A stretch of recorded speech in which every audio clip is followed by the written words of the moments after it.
Well, greetings and salutations, everybody. Welcome to the best damn movie-related show on the planet Earth, the John Campea Show. Coming from right here on my 200 million view YouTube channel. I'm going to talk about that more in just a second. It is an awesome honor and privilege, as it is every day, to have you, our international friends, gather around as we talk about our favorite things in the world, movies, movie news, and all sorts of good stuff. And guys, today, I gotta let you guys know about this. Today, it's official now. It's done. We have crossed 200 million views on the channel, and I'm gonna tell you why that in particular is really incredible to me. We had just had our 100 million view party, which all of us were at. Yeah.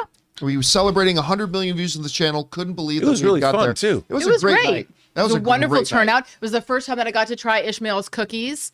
And now we had to have them a second time. Yes. So, but almost immediately after the 100 million view party, pandemic broke out. The movies shut down. The movie theater shut down. There were no movies for months and months and months and months, and 2 months turned into 6, turned into 8, turned into a year. And we were a movie channel with no movies to talk about. And there were times that I was wondering if we would even survive it, if the channel would even survive. And you guys, our audience, you stuck with the show. You kept coming back every day. You guys shared the same hunger we had to keep talking about our favorite thing, movies and movie news and TV and streaming, even though there was nothing out, which only made it more important for us to talk about, I suppose. But you guys stuck through it. And then as we started to come out of the pandemic, I just couldn't believe the numbers we were doing. And this month, we have had the biggest numbers we've ever had in the history of the channel, pre-pandemic, post-pandemic, whatever.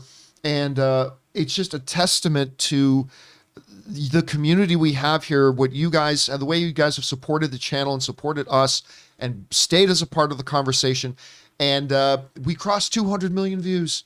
Mm-hmm. So thank you to all of you guys who have supported us, and for all of you guys who have been there for us and have made it worth it for us to get out of bed every morning to come and do this. So thank you so much to that, guys. And we'll probably have a party at some point, but at any rate. Well, John, can I also just add to that? Because you're so generous that you're always thanking everyone around you. But I think it's also important for us to thank you for continuing to find topics for us to talk about. I mean, I remember when that was all happening, and I remember you had a conversation with Rob and Chris and I and Ray and said, listen, I don't know what's going to happen, and I don't know if I'm even going to be able to continue paying you guys, and I don't know what's going to move forward. And, you know, if you guys need to bail and go do something else, I totally get it. And, you know, this community has been so wonderful, you know, for us to be a part of, and for you to continue finding things for us to talk about in the world of entertainment, even during a time where there's really no movies,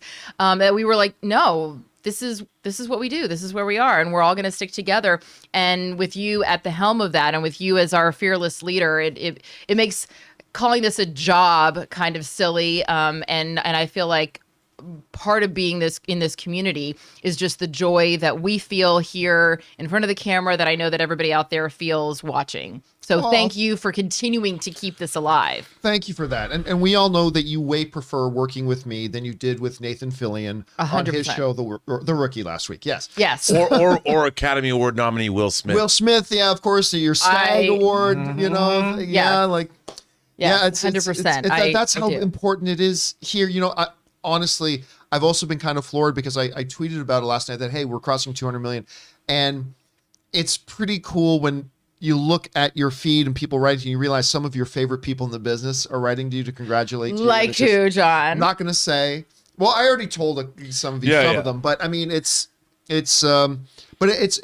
amazing. So thank you guys so much for that. And, you know, it's also great. It's too bad Chris can't be here today. Chris Carr, you guys know what happened. I don't even have to tell you what happened. You guys know what happened.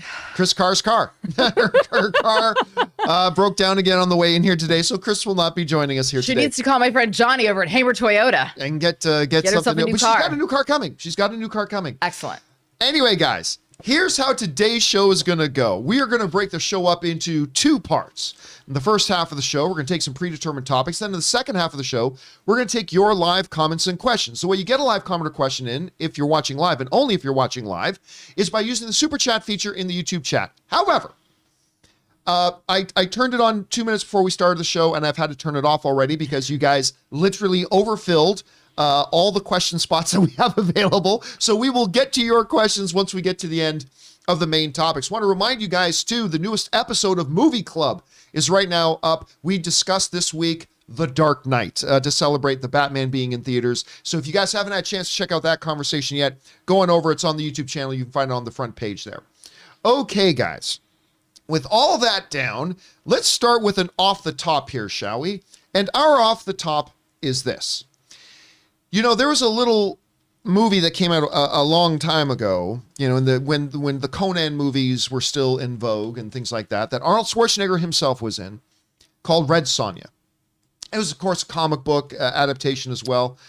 And Red Sonja had, what was Stallone's? Bridget Nielsen, that amazing thespian. Amazonian goddess. Beverly Hills Cop 2. So Redhead. She was Red Sonja. Not as good as the Conan movies, but we all remember Red Sonja. So fast forward a couple of decades.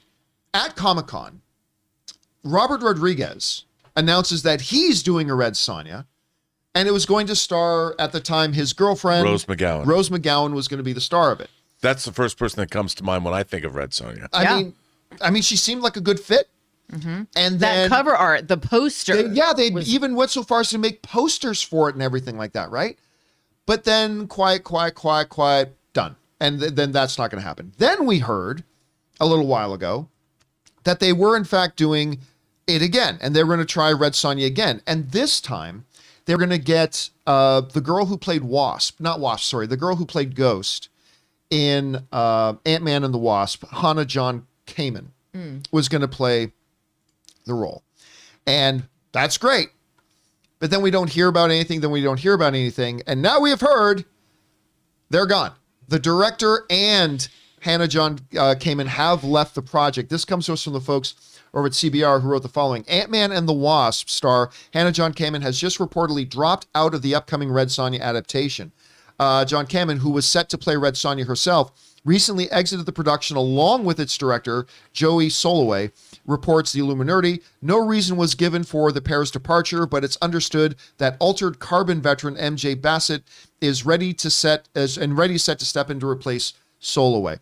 So, yeah, I mean, the last time I remember hearing, Rob, I don't know if you remember this, but the last time I remember hearing that a director and actor at the same time walked out of a project, the last time I remember that happening was Jason Momoa walking from the Crow reboot. He was like the 7th guy they had cast to play the Crow.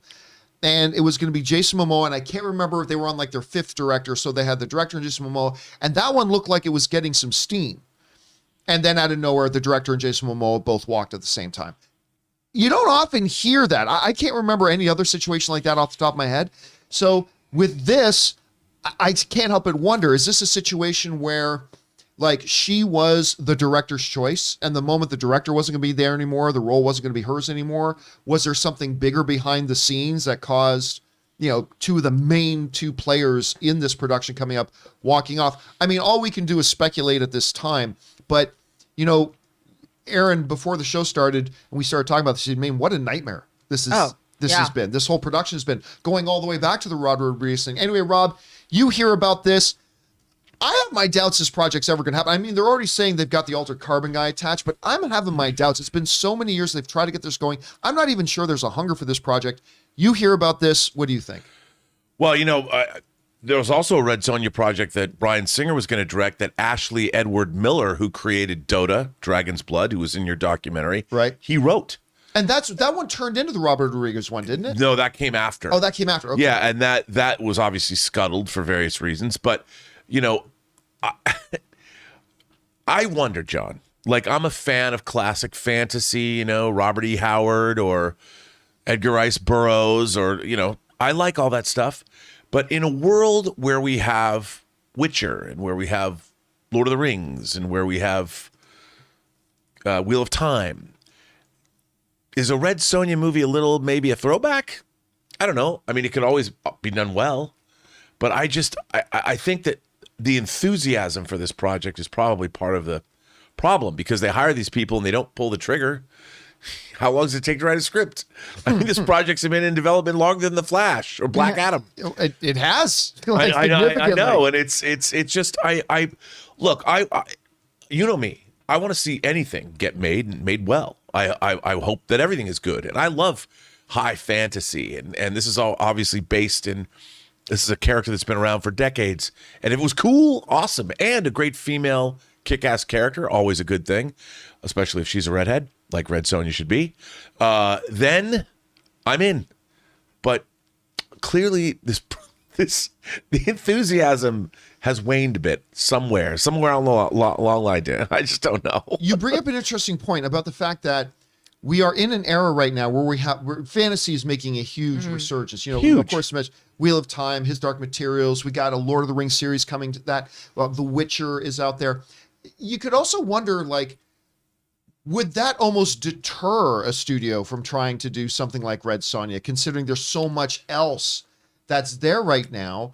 And this is a property that, let's face it, not a lot. I don't think a very high percentage of the people watching this show right now have seen the original Red Sonja. Have seen the movie or read the Marvel comics. Definitely have not read the comics. By the way, I'm going to put up a poll on that in here in a second. But anyway, you hear about this, Aaron. Have you ever been a part of a project where the director and the star walked at the same time or anything like that? I'm sure directors come and go, actors come and go. That happens, but at the same time. And do you think this is a project that'll ever actually get the wheels off the ground? Well, it does remind me of, The Walking Dead, was created by Frank Darabont, and he was removed from The Walking Dead. Depends on who you talk to. There's a different story. But Jeffrey DeMunn, who was one of the stars of the show, he had worked with Frank Darabont on numerous projects, and he said, "Listen, this is Frank Darabont's show. You're not going to just oust the guy who created the show, who's also, a prolific writer and someone really respected in this business." And so he walked as a show of solidarity with Frank Darabont. So that's the only thing that comes to mind for me. I can't think of any experiences that I've had where I've seen it happen. But yeah, I mean, there's a number of things that could have happened. Perhaps if, she was the director's choice and kind of saw the writing on the wall of, hey, whoever they're going to bring in next, I'm not necessarily guaranteed to have this role because this person was my champion. I can see that. Or it could just point to what is probably the bigger issue, is that there's just some problems with this. I mean, I don't know if there's a script. Was there a script with the Robert Rodriguez and Rose McGowan version? I don't know. I never heard about a script. I mean, I haven't heard about a script that's been circulating. And I think that, again, story is always my the thing that I go back to, is if there were a script that was a great script, every actress in Hollywood would be clamoring to do this, regardless of the director, and pretty much every director would be clamoring. And as far as the studio saying, no, there's too much out there that's already in the world of sci-fi and fantasy. Studios are not necessarily known for saying, hey, that's really popular right now, we should probably not go there in that direction. They sort of seem to want to beat an idea to death. If it's making money, they just want to make more money and more money until nobody wants to watch it anymore.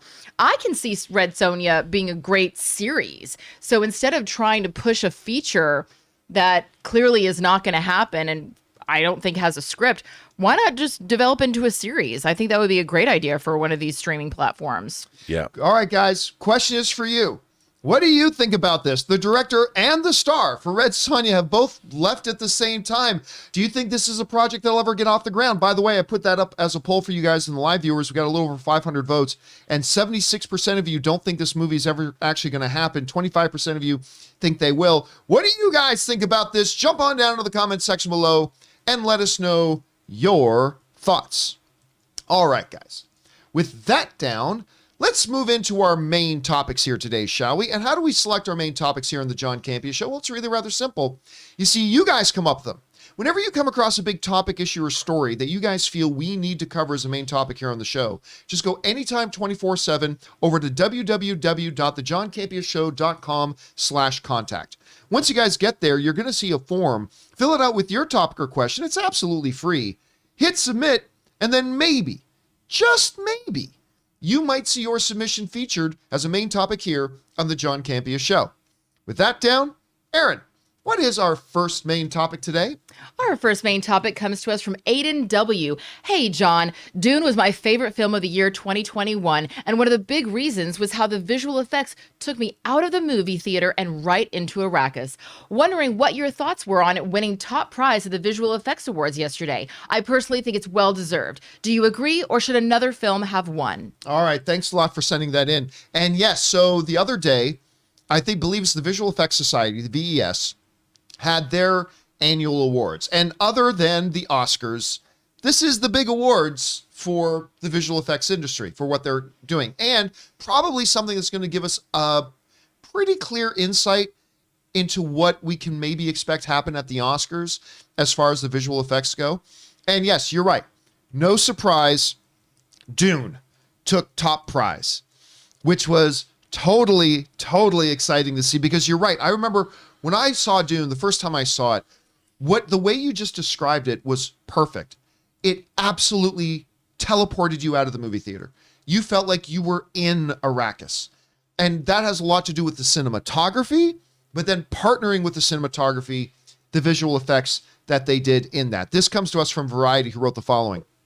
Dune has taken top honors at the VES Awards, garnering 4 awards, including Photoreal Feature winner. Disney's Encanto was named Top Animated Film, also winning 4 awards. The Visual Effects Society, VES, the industry's global professional honorary society, held the 20th annual VES Awards, the prestigious yearly celebration that recognizes outstanding visual effects artistry and innovation in film, animation, television, commercials, video games, and special venues. This marks the Society's 20th VES Awards program and is being celebrated during the organization's milestone 25th anniversary. Industry guests gathered at the Beverly Hilton to celebrate VFX talent in 25 award categories.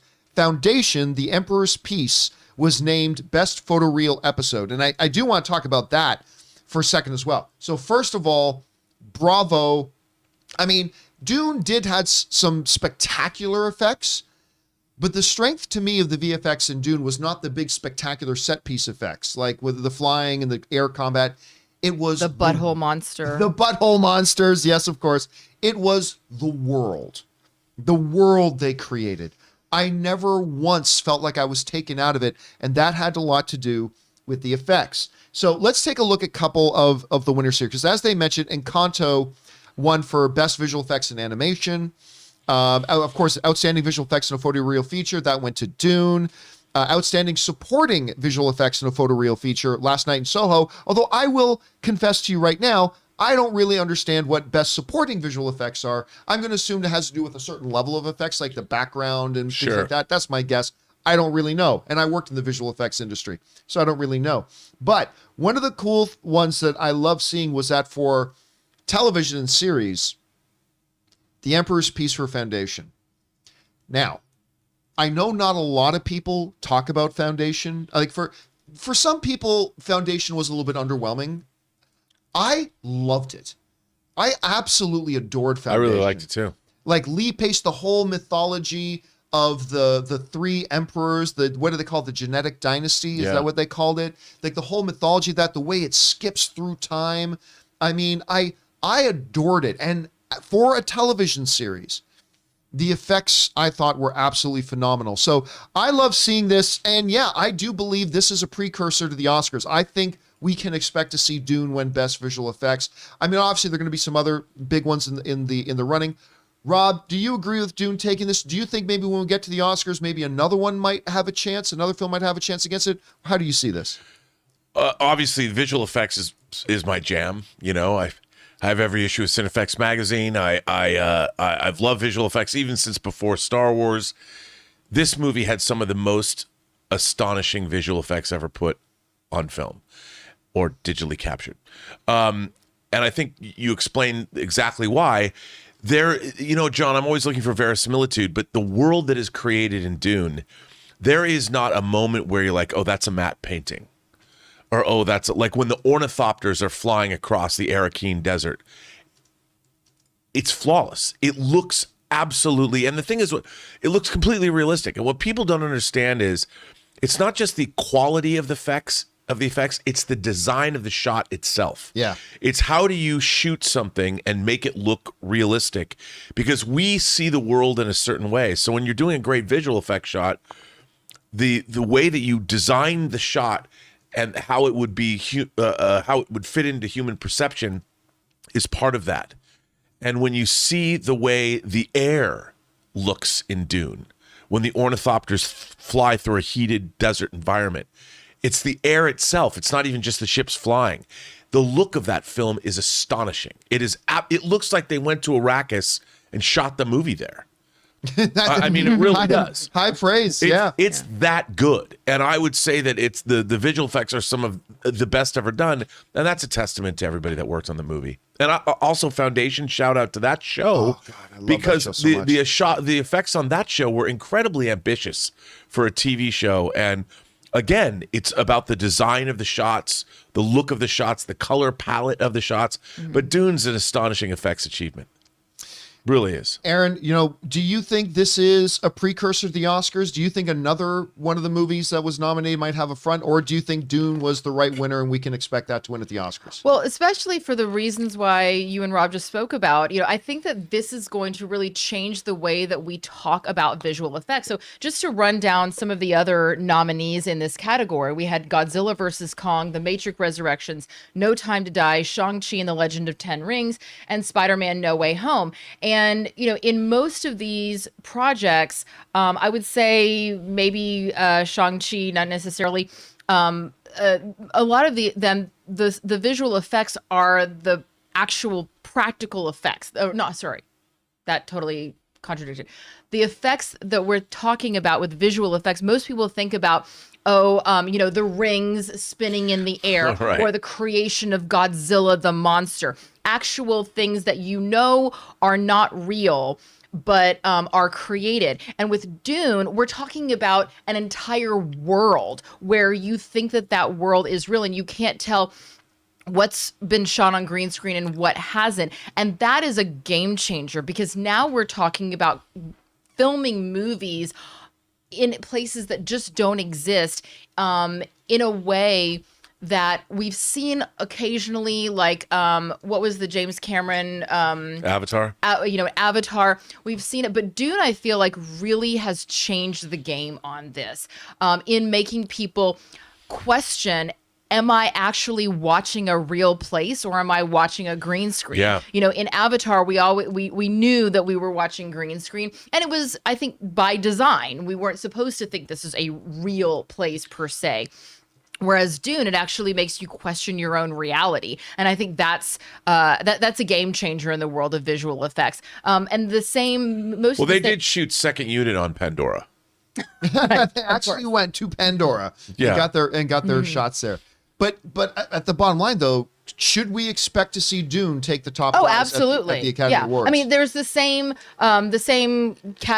nominees. Right. The only one that's different is Free Guy. Actually, Free Guy was nominated for an Academy Award for visual effects, but was not nominated for the VES Awards. But given the fact that it's probably the same people voting for the VES Awards, as a lot of them would be, there's going to be a lot of crossover. So if we see that Dune is the big winner for VES, I'm assuming that most of those voters are Academy members in the visual effects category as well. So I would not be surprised if we saw Dune being a big sweep for visual effects at the Academy Awards too. John, can I ask you a question about this? Absolutely.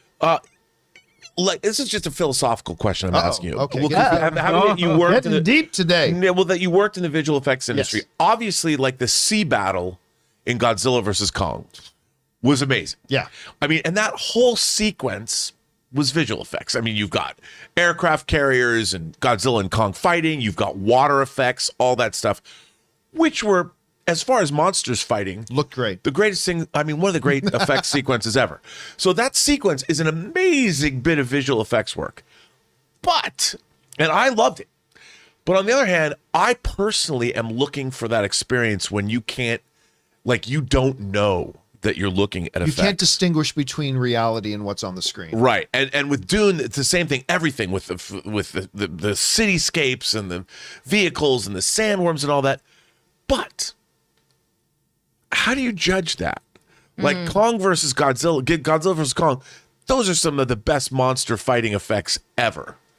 And then, so do you, like, in my mind, I kind of personally, my personal preference is I give Dune the edge because it creates the world, but I personally think that I love Godzilla versus Kong too, but I'm biased. Do you feel that bias is real, or how do you feel about philosophically? I think it's a part of it is learning to separate the scene from the effects in the scene, right? So, like, if you look at Godzilla versus Kong, part of the thing that is so memorable to me, the effects are very good in it. They're very, very good in it. But the scene is the fight. That's what is memorable to me, the fight, all that kind of stuff. So then you're looking at how well did the visual effects make that feel inseparable from reality. And so when I'm watching Godzilla versus Kong, when I watch that scene, as great as it is, most of my hype is coming from the action of the scene and what's actually happening in the scene, as opposed to how well are the visual effects making it happen. And the visual effects were great. But when I look at Dune, it's that indistinguishability. I can't tell what's real and what's not. I can't tell. Did they go out to the Arizona desert and shoot this? Did they and that kind of becomes that difference, right? That becomes a separator, because you look at Captain America Civil War and the big airport battle, right? Are those really the greatest visual effects, or is just that a really great, memorable scene that the effects help and are great in? So yeah, to me, it's about when the effects create that indistinguishable barrier between what's real and what's not. Well, like in The Lion King, the most recent one, when I was like, crazy. that is actually a squirrel. That's a real squirrel. They trained a squirrel. Squirrel. I mean, eagly. No one will ever convince me that's not a real eagle. You will never convince me that a real eagle did not hug John Cena. But you know, it's interesting because to me, could you ever believe that Godzilla and King Kong exist? I mean, in our minds, no matter how good the effects are, we know in real life that could never happen. It could never exist. So it doesn't matter. But Dune, maybe it could. I don't know. The sandworm, the butthole monster comes out of the ground. And it's like, I just believed we were there. I mean, look and that's the thing. Thanos, the sandworm is a kaiju, essentially. It is. And then you look at like, again, I was just saying Thanos, right?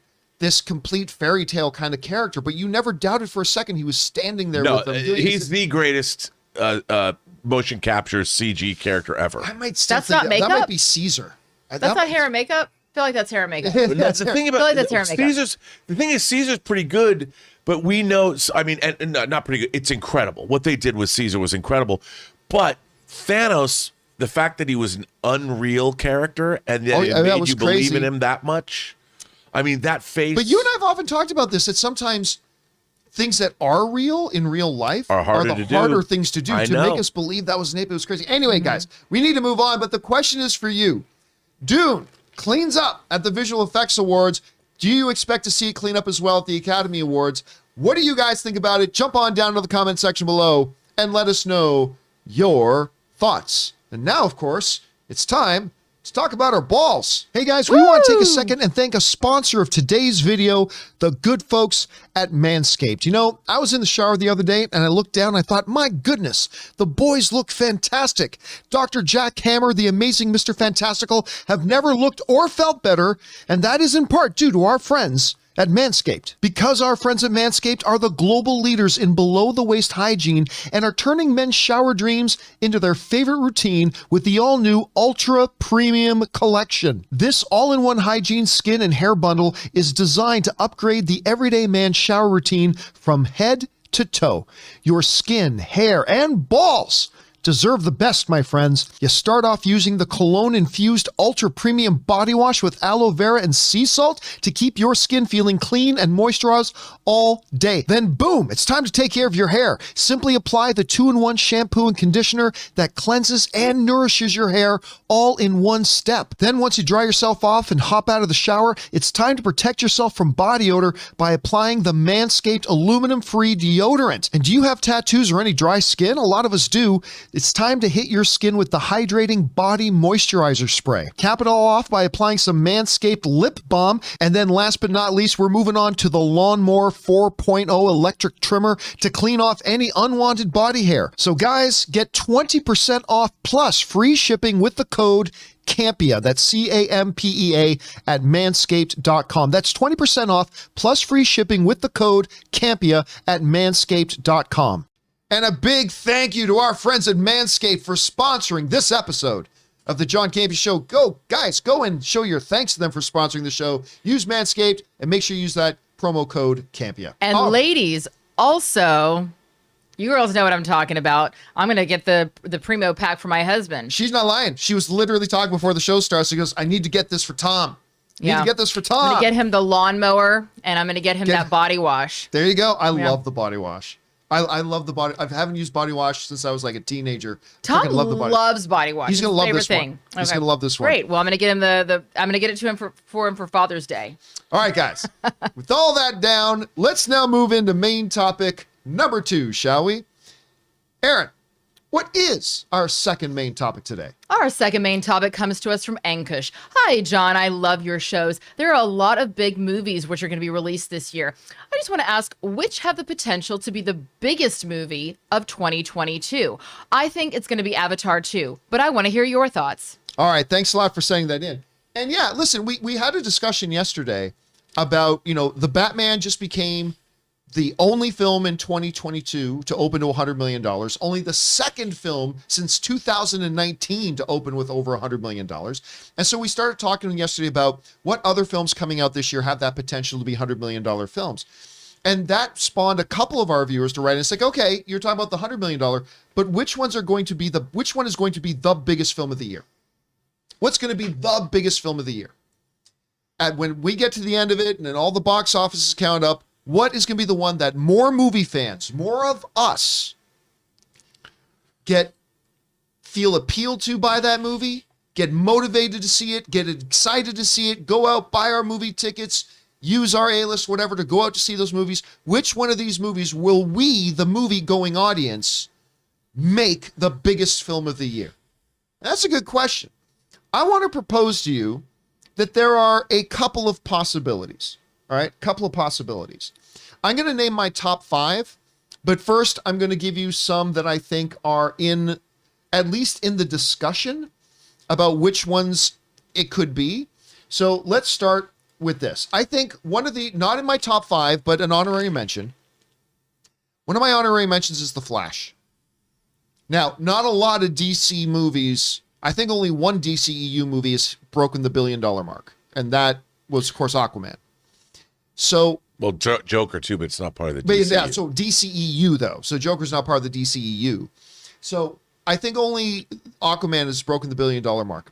But despite the fact there's been so many ridiculous delays, despite the fact that they have gone through 4 sets of writers and at least 3 directors before landing on a very, very good one, the possibility with Michael, I almost said Michael Douglas. Michael Douglas returning as Batman with Michael Keaton. That would be awesome. That's a different movie altogether. Michael Pena. That's Michael Pena. Michael Pena as Batman. I want that. Oh, God. I'm not even kidding. That would be awesome. Now I can't see anything else in my head except that. I want that as well. Okay, so other than that, I mean, and of course, why am I Ezra Miller's Bye-bye.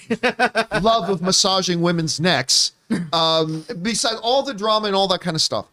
I think there is a lot here that could make people excited about getting out to see it. And I'm not giving it a top 5 chance, but I think The Flash is one of the films that has the potential about maybe being that film. Another film I believe has the potential is Wakanda Forever. Now, I just talked yesterday about the fact that what's going to hurt this movie is two big things. Number one, the star is no longer there with Chadwick Boseman, obviously. But secondly, the main character is no longer there. So they're kind of rebooting and kind of in a way, they're not actually rebooting in a way, but it's still Black Panther and it's Wakanda and it's an MCU film. So you got to acknowledge it at least has that potential. The last one I'm going to say is Lightyear. Again, not a top 5 chance of being the biggest film of the year, but Lightyear, again, it's a beloved character. You got the nostalgia factor. You're going to have parents who love Toy Story growing up now bringing their kids to watch more stuff of this. That and the trailer's delightful. The trailer's delightful. So again, I don't think it's going to be any of those, but I do give them outside chances. So, okay, here are the 5 that I think have the biggest chances. The 5th best chance to me is Aquaman 2. Again, we just talked about it. Aquaman is the only movie in the DCEU to make $1 billion that the audiences rushed out for. I think the vast majority of the audiences who went to go see it really liked it. I think maybe some that didn't saw the Peacemaker finale and heard one of the greatest lines in television history as Jason Momoa simply said, "Fuck you, Barry." That's one of the greatest lines in television history. I think Aquaman does have a shot. I'm going to give it the number 5 spot as to potential, which one could be the biggest. Next up, at number 4 for me, is Jurassic World Dominion. Never underestimate a Jurassic World movie. People like going to see it, and the first trailer for this one was fabulous. The trailer for this movie was fantastic. Rob, you were in tears at certain scenes. I teared up. I you know what? I got all misty eyed, and I couldn't help it. I had a single tear, like the old what Iron Eyes Cody commercials when he looks at the litter on the side of the road. And, you know, that was me. That was you. That was me. But it wasn't out of sadness. It was out of beauty. Yes, and it joy. was out of beauty and nostalgia and joy. And I literally, it was the realization of a childhood dream. Dudes on horseback riding with dinosaurs as the sun is setting in the Monument Valley. You called this is the Avengers of Jurassic Park movies. I called it the Spider-Man No Way Home. You're bringing the different generations. All the actors are there. So I think you got to seriously consider that it's got the chance to be that. So I'm giving it the number 4 chance. Number 3, Thor: Love and Thunder. I mean, first of all, it is an Avengers OG. People love Chris Hemsworth as Thor. Mm-hmm. Thor Ragnarok was a magnificent triumph. Everybody loved it. Taika Waititi's back.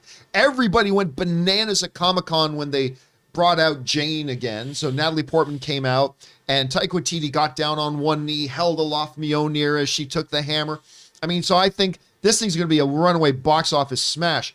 Will it be the biggest? I think it's got the number 3 chance. All right. My number 2 chance is Doctor Strange: The Multiverse of Madness. Coming off and parlaying off of the huge global all-time success of Spider-Man No Way Home. You have Patrick Stewart in the trailer, coming also and spinning off the success of WandaVision. You got Wanda in there. It looks bonkers and great. The bonkersness might actually deter some people. Still, I think this is the second best shot. I think Doctor Strange in the Multiverse of Madness is the second best shot at being the biggest movie of the year. I think the number 1 best shot, though, is Avatar 2. And I know I can already hear it. I know there are all these people, because the circles they travel in, none of their friends are interested in Avatar 2. That's great. That's fine. When are you going to learn? When are we going to learn? Never bet against James Cameron. Never, ever bet against James Cameron. And how quickly we forget that Avatar is the number 1 all-time box office film in history. Endgame took that title for a bit. It took it back. Endgame will take it back again at some point. But for now, it is the biggest film in history. And even people who right now kind of poo-poo on the idea, I'm telling you, when they put out the first trailers for this, James Cameron's going to blow our minds. Yeah. Because that's what he does. And every time it seems like visual effects, technology in movies can't go any further, James Cameron comes along and finds a way to push it forward even more. And that's why I think the number 1 chance of being the biggest movie of the year is Avatar. So just running it down again, I think the top 5 chances are Aquaman at number 5, Jurassic World Dominion at number 4, Thor: Love and Thunder at number 3, Doctor Strange 2 at number 2, and Avatar 2 as my number one chance. What do you think, Ray? Can I ask you something? What do you think the sleeper hit is going to be? The one that makes more than it should. I think it's going to be Nope. I don't know. People aren't sleeping on Nope. Are people not sleeping on it? I don't know if people are, but you know what? It has the potential. If it's good, see, if Nope is more Get Out and less Us, then it could be quite a significant hit. If I had to say there's a sleeper that I didn't put on this list at all, it's Top Gun.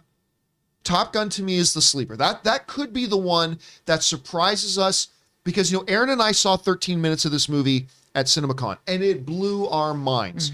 We loved it, but there's that big question. This movie is 15 years too late.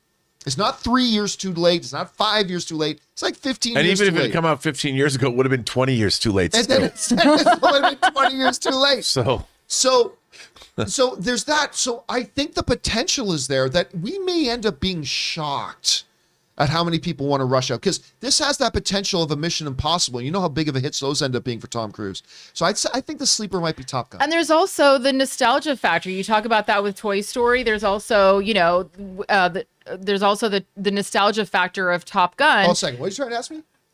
People are saying the Obi-Wan trailer just dropped. Oh, we'll take it. We'll go and take a look at that in a minute live. Okay. I thought it may because they put out the picture, so I thought it may. Anyway, let's stick on this for now. I was like, should I keep talking? Is something happening? You know, like we have the nostalgia factor for Lightyear. There's also the nostalgia factor for Top Gun. You know, people who grew up watching the original Top Gun are going to go back and want to be able to relive that, and then they're going to bring their kids who are going to enjoy a whole new generation of, you know, of sky athletes. So. What about the Batman though? Because I was actually, I mean, is that not being part of this? Is that not part of this conversation? That's what I was thinking too. But I mean, I was at the screening last week. We were talking, which is the reason why Joey Bishop is dressed as Wonder Woman because she's part of the DCEU, obviously, in honor of us seeing the Batman for the first time.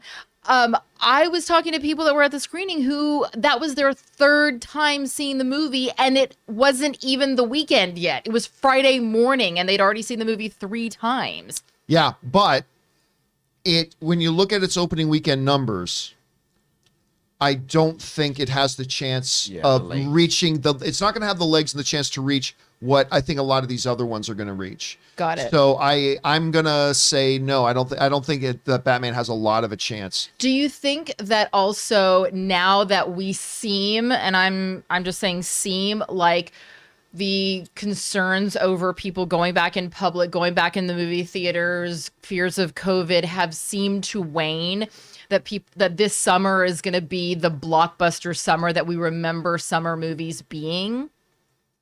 Try that again? no, I know what you're saying. Like the last 2 summers, we haven't really. I mean, COVID has eclipsed everything that's come out. And it seems like now people are feeling a lot more confident about going back. Even people who were very concerned are feeling a lot more confident about going back and sitting in a theater with a bunch of strangers, wearing a mask or not wearing a mask. I feel like this is going to be the first time since 2019 that we've seen an actual summer of blockbusters. Yeah, it's possible. Now, Variety, of course, we talked about this big thing because a number of months ago, Variety had put out this report of a study done that showed that 50% of at least semi-regular moviegoers pre-pandemic have not started yet coming back to the movies. Wow. Now, that was before Spider-Man No Way Home. Now, Spider-Man No Way Home probably became, for a lot of people, the first movie they went back to. Now, they've updated that, say that has gone down to 25%.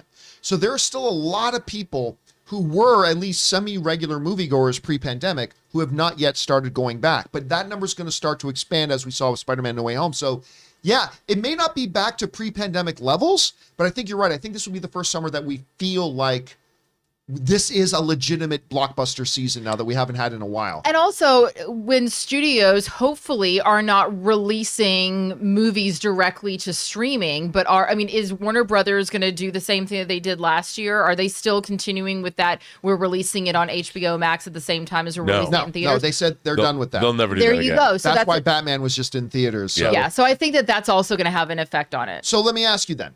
Rob, let me start with you. What do you think is going to be the biggest thing? I mean, obviously, like I just said, it's going to be Avatar 2.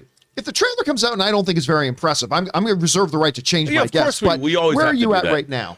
Okay, your top 5 I am with you, but I would make some shifts in your list. All right.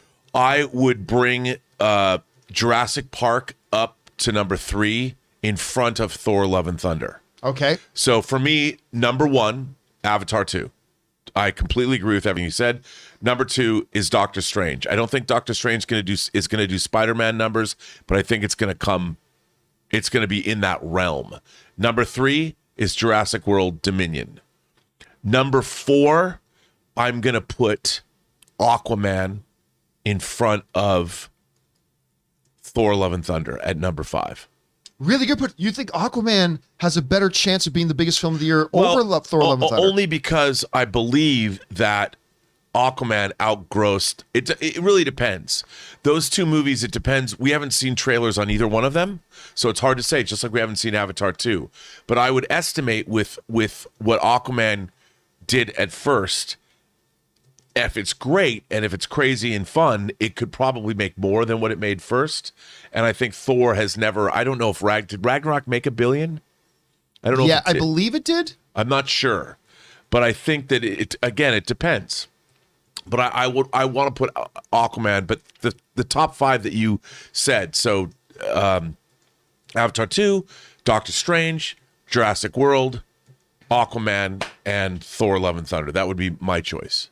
Do you have a guess? Which do you think is going to be the biggest film of the year when it's all said and done right now? I agree with you about Avatar 2, but I am actually going to go one step further than Rob, and I'm going to put Jurassic World Dominion at number 2, because I feel like that captures an entire audience that Thor and Aquaman does not capture. You know, it's all the parents that want to bring their kids to see the dinosaurs. It's all the people who loved the original Jurassic Park and are going to continue seeing it because it was part of that franchise. So I definitely am putting Jurassic Park World Dominion at number 2. It's going to be between those two, Avatar and Jurassic, for me too. Yeah. So you guys think Jurassic? You guys think Jurassic's going to outdo Doctor Strange, Thor: Love? Yeah. Okay. I do. It depends how good Doctor Strange is, though. It's also hard to say because Doctor Strange looks great, but it could be overkill. Yeah, it could be a mess. And it also might be a one-hit wonder. One of the reasons why these movies make so much money is not just because of the sheer number of people that are seeing it, but also the people that go, oh my God, that was awesome. I want to go see it again because I want to see all the things that I missed. And Doctor Strange might be a really cool movie that people go, check, done, saw it, next. Like Jurassic and Avatar are spectacles to me that people would go see over and over. And who knows where those Marvel movies are allowed to play. I mean, it might not be able to play in China or whatever. I mean, that's true. That could play a part. That could play a role. That's a really good point. Anyway, guys, the question is for you. What do you think? I mean, obviously, we need to see how good the movies are. We haven't even seen trailers for some of them, so we're just blindly guessing and speculating. But if you had to guess right now what you think was going to be the number 1 film of the year at the box office, that we, the moviegoers, make the biggest film of the year, what do you think we're going to make the biggest film of the year? Jump down into the comment section below and let us know your thoughts. Are we going to do like a live trailer reaction? Okay, guys. Can we like it behind you? And watch? I think for what's that? Can you put it in the middle screen too? No, no. So I think what we're going to do now is bonus topic here. Because I'm dying. The Obi-Wan trailer has dropped. Me too. The chat is losing their mind. Which I think we kind of suspected they were going to do once the Entertainment Weekly images came out. We'll talk about the Entertainment Weekly images a little bit later. So what I think we're going to do, even though I'm not sure we should do a live viewing of this. I'm afraid Disney will pull its show down. No, I don't think we should do a live, but you could have a camera on our faces while we watch it and turn the sound off. Just do a reaction video. And maybe just and not actually have it up on thing. And so, well, me and Aaron could watch it right here. Yeah, but we can't have the sound on. Oh yeah, that's fine. I'll just imagine what they're saying. Okay, so here's the thing. I don't listen to story. Here's the trailer. The trailer's right here. But the last time we showed a bit of a trailer, Warner Brothers pulled our video down. Yeah. Now, I freaked out a bit on Twitter, and they immediately put it back up. But I don't know if I want to risk it here. Okay, I'll tell you what. We will watch it. I'm going to have you guys, all 3 of you guys, come around here. I've got my trash popcorn. That's So we are going to watch the Obi-Wan trailer. I will not have it up on the screen, though. All right? I will not have the Obi-Wan trailer up on the screen. You may hear it, but we'll see for a second. So we are, here it is, just so you see we've got it here. Okay, so we got it up. So I'm going to take this off screen because I don't want this thing to get pulled down. I don't like doing live. I don't like doing trailer reactions. But, so here we go. We're going to put it on here. We're going to watch it. And I'm going to play it right now. All right, desert. All right. Imagine that. They've gone back to Tatooine.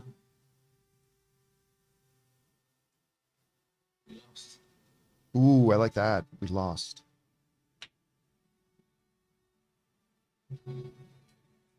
Oh, nice. Okay. Checking out, watching Luke. Creepy stalker. Dude, I just got chills. Oh, Duel of the Fates. Yeah. Okay, Duel of the Fates. There we go. That's an Inquisitor ship.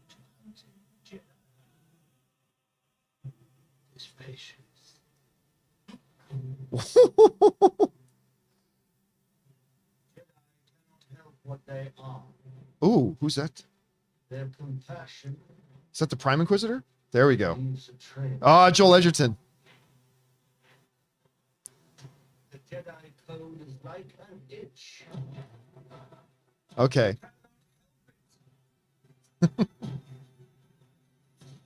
Music. Oh my God. Is it probably the Prime Inquisitor?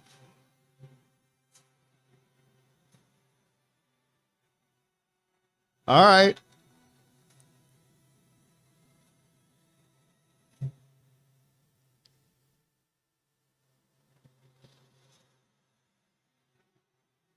All right. This music. Come on, dude. Yeah, it's a limited series, one season only.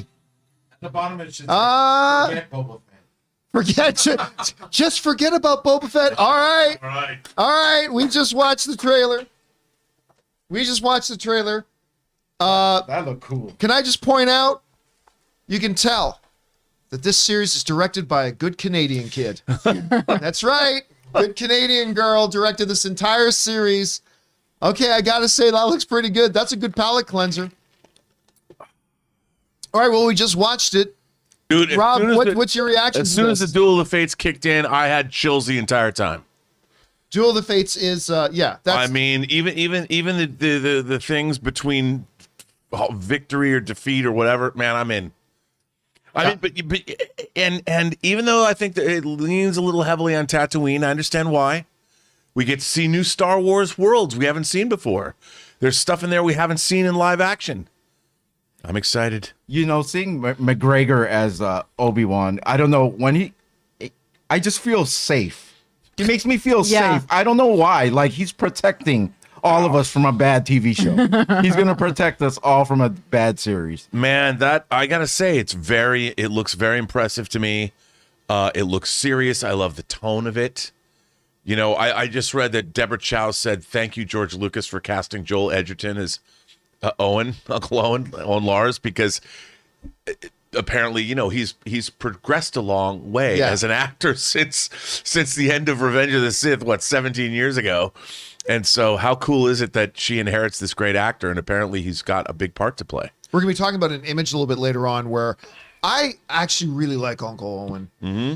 And there's this great picture where he's standing face to face with an Inquisitor, and he ain't fucking impressed in the least. And I'm like, That wizard's just a crazy old man. I want to see Joel Edgerton do it. Aaron, you just saw the Obi-Wan trailer. What did you think of it? I mean, I thought it was really cool that they shot it on Arrakis. You know, that was great. There you go. that's like, you know, like we're totally different worlds, but using the same locations. So I feel like Arrakis is going to be kind of like the new Vancouver for Hollywood. So that was pretty cool. No, I'm really excited. I agree with Ray. Ewan McGregor. Yeah, he just makes you feel safe. Anything that he's a part of, you just go, yeah, this is going to be good. This is going to be good. And I do love him. I mean, just the fact that you can close a trailer on him just looking. And you go, oh yeah, that's awesome. Like all he has to do is turn his head. That's an actor. It's just turning his head. And that's like, oh my God, it's brilliant. What did you think, John? What are you? Okay, so it was a little different than I was expecting, but I mean that in a good way. The leaning more into the Inquisitor. I mean, we knew from earlier reports that there was going to be at least an Inquisitor in this, right? But they kind of dive into it more than I thought they would. Is there anything that scares you at all in that trailer that you saw? The only thing that scares me, honestly, and there's nothing they can do about it. There's absolutely nothing they can do about it. And we're going back to Tatooine again. Yeah. But it's Obi-Wan. I mean, like, that's where he is. I mean, you don't really have a choice. If you're going to do an Obi-Wan story, it's going to have to kind of mainly focus on Tatooine. We speculated over the last couple of years about whether or not Obi-Wan will present a story of mission and adventure that Obi-Wan has to go on that takes him off-world. And we are definitely going to be off-world at some points, and we see that in this. Not every single shot was on Tatooine. So I guess my one fear has been what it has always been, was that it's yet again more on Tatooine, but I get it. It's an Obi-Wan story. Of course it has to be Obi-Wan. It has to be on Tatooine. Yeah, I mean, I always believe that Obi-Wan came and went. You know, like Gandalf comes and goes. The idea that what's he doing? Staying in his little cabin? You know, it makes sense to me that just like the rebellion went to Obi-Wan in Star Wars, I would think other people or people that might know where Ben Kenobi is would go to him between the end of Sith and the beginning of Star Wars, and he would be involved in certain shenanigans because of who he was. There's no reason why he just had to oversee Luke. I have a request for Star Wars, Lucasfilm, whatever. Let's go back to space sometime in the future, and let's keep it there for a little bit. Like the Patty Jenkins thing, was that scrapped? I forgot our last. No, apparently they technically speaking, it is still on the books and it's still happening. Well, I can't. So they wait. say. I can't wait to go back into for space. Rogue Squadron, right? Yeah. I mean, look, they did one of the things they did in this trailer was they pulled the only two redeeming things about the prequels. One was that Ewan McGregor was a good Obi-Wan. Great Obi-Wan. When you're trying to fill the shoes of a Sir Alec Guinness, that is a tall order. And I felt like through the prequels, Ewan embodied Obi-Wan more and more. Like from the younger one that we got, but it wasn't just that Obi-Wan was younger in Phantom Menace. Ewan McGregor I don't really think he had got it yet. But as you progress through the prequels, as bad as they are, you could tell he just became more and more at home as Obi-Wan. And for generations, but he is Obi-Wan. And it was so exciting at D23 when he came out on stage and said, I am Obi-Wan again. But the other thing that they got from the prequels, that was the one really good thing about the prequels. Duel of the Fates. I mean, listen, I can be making popcorn. If you put on Duel of the Fates, it'll become the most epic thing that happens to me that day.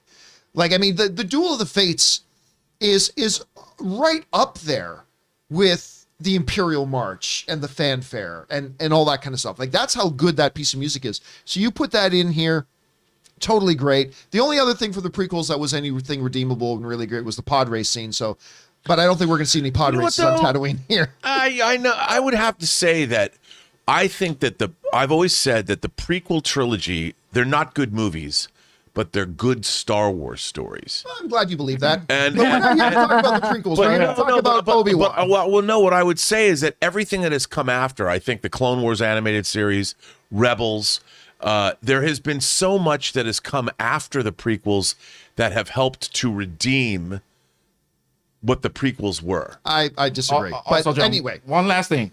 You know the music you're talking about, Duel of Fates. Duel of the Fates. I cannot wait to hear Obi-Wan's main theme because I've loved the Book of Boba Fett main theme and the Mandalorian main theme. Yeah. Oh, yeah. Both those They've done are a great job with the Yeah. music in them, for sure. And it looks like, I mean, look, trailers can be misleading, but it looks like it's bringing the action. It looks like it's going to bring the drama. I tell you what, the best moment in this trailer to me, and I'm going to see if I can find it here, but the best moment of the trailer to me was not seeing the not seeing the Inquisitors, not seeing space, the best moment for me that made my heart flutter was him looking through the binoculars and seeing young Luke. Yep. A young Luke who is sitting on that iconic little hovel. And you can already see this is a child who's already looking to the stars. He's sitting on there. He's pretending he's pod racing. He's got the Annie goggles on. Like, this shot to me was the one that really made my heart palpitate. I love that shot. I really think this is a watershed moment for Star Wars as well. I mean, coming off of the less than satisfying Boba Fett, and we've got the Mandalorian that people like, but this is a touchstone all the way back to the original Star Wars with Ben Kenobi, Obi-Wan Kenobi. This is the heart, one of the beating hearts of what the Star Wars franchise is all about. They better stick the landing on this one, man. Because if they don't, I think this has the potential to seriously damage the brand. There was a lot of red lightsabers in that trailer too. I know. There wasn't a lot of light ones. I mean, I'll tell you this. This is a shot in the arm that Star Wars really needed. Going into its 45th anniversary, it opens on the 45th anniversary of the original film. If this sticks the landing, John, I mean, this is a franchise polisher right here. This could bring a luster back to Star Wars that we haven't seen. I mean, The Mandalorian was great, but The Mandalorian still was kind of treading water. It was bringing Star Wars back up to where we always thought it was anyway. But this could take it to new heights that we haven't seen in a long time. Here's the one thing, Ray, you were asking a little bit earlier, something that I might be afraid of. Okay, here's something I'm afraid of. Uh-oh. Going back to a Star Wars show I really like, Rebels. I really liked Rebels. I'm one of the few people, I preferred Rebels over Clone Wars by several factors, actually. But that's just me. But I loved Rebels. But I remember going into one of its latter seasons. They put out the trailer for the upcoming season, and they show that there's this fight between Darth Maul and Obi-Wan Kenobi on Tatooine. And I'm like, oh, hell yes. And then we went through the season, we're waiting for it, and then episode after episode passed, didn't happen. Then finally we came to the episode where it was going to happen. Here it is. They've been promising this the whole season. They've marketed it. This is the thing. It's going to be the big the rematch between Darth Maul and Obi-Wan Kenobi. Here we go. Block, stab, done. And it was like, I've been waiting 4 months for that. I mean, it was dramatically, it was a beautiful moment, and the way he was holding Darth Maul as Darth Maul died again, as Darth Maul was dying again. He died? Yeah, I thought Obi-Wan died in that. No. He should have. No, yeah, well, maybe he should have. It's a good thing they didn't. But I mean, so my one fear would be, because Ray, you're saying, man, there's a lot of red lightsabers. My one little fear, and it's only because of what happened with Rebels, would be that we go through this whole season, because now I wasn't going into Obi-Wan thinking, I got to see a lot of lightsaber fights. I wasn't thinking that at all.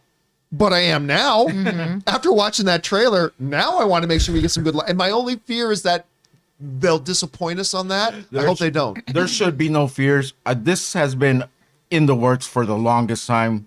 It won't suffer from what Boba Fett suffered from, which I think still till this day was like a knee-jerk reaction release, right? Like, we didn't hear about Boba Fett at all this series, so. Look, I think this trailer does what a great trailer does, is it makes you excited about seeing the show. It absolutely does. I think from that perspective, it was a great trailer. It's very intriguing. It looks like it provides the same thrills we all want from Star Wars. And it does look like we go into space a little bit, because I am so tired. I mean, I understand the stagecraft technology is amazing, but man, has it gotten boring. The locations, we're in a giant universe full of thousands of planets, and to be stuck on Tatooine or Jakku or whatever. I mean, come on, man. Let's go back to Bespin. Or somewhere we've never been. Yeah, let's take us to a place we haven't gone. But you're right. The main job of the trailer is to, wherever your excitement level is, bump it up a few notches. You got me. They got me, John. They got me. Did it say a release date at the end of it? That's a good question. It's May 25th. Oh, yeah. Yeah, we already knew that. that's right. We already knew that. Yeah, May 20th. Hold on a second. I mean, every time I want out, they pull me back in. Yeah, every time I want. Hold on a second. Dude, I already saw Hot Toys I want to buy from this show, and that's really pretty much the most important thing. I mean, yeah, this, it looks sharp. It looks great. It had the drama. It set us up for disappointment. I feel like it has a gravitas that I don't feel like, and I loved Boba Fett. I actually said the controversial statement that I particularly enjoy Boba Fett more than Mandalorian. But I feel like Boba Fett had a certain degree of levity to it with some of the characters. I don't know. This seems a little bit more, dare I say, adult. Mm-hmm. You know, it just seems like it's not as visually stimulating as Boba Fett in the world of funny characters with, you know, like the pantyhose heads and, you know, Twi'leks. That's what they're called. Those things. Yeah. I just feel like this is a little bit more, I don't know. It just felt, it felt heavier. It felt deeper, felt a little bit more grounded, and a little less fantasy and a little bit more, wow, this actually could be real.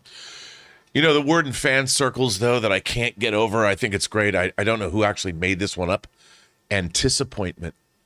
Oh, wow. Anticipantment is my favorite fan-created word, and this has set me up.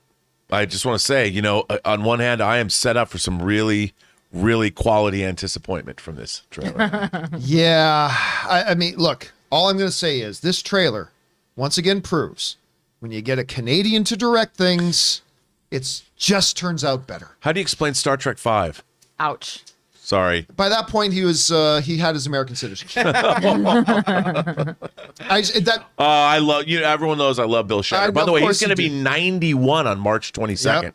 91. 91. Wow. I said what you just said reminds me about when there was the Olympic gold medal hockey game a couple of Olympics ago was coming up, and it was USA versus Canada, and it said somebody on the American team wrote on Twitter and tagging the Canadian team saying loser has to take Bieber.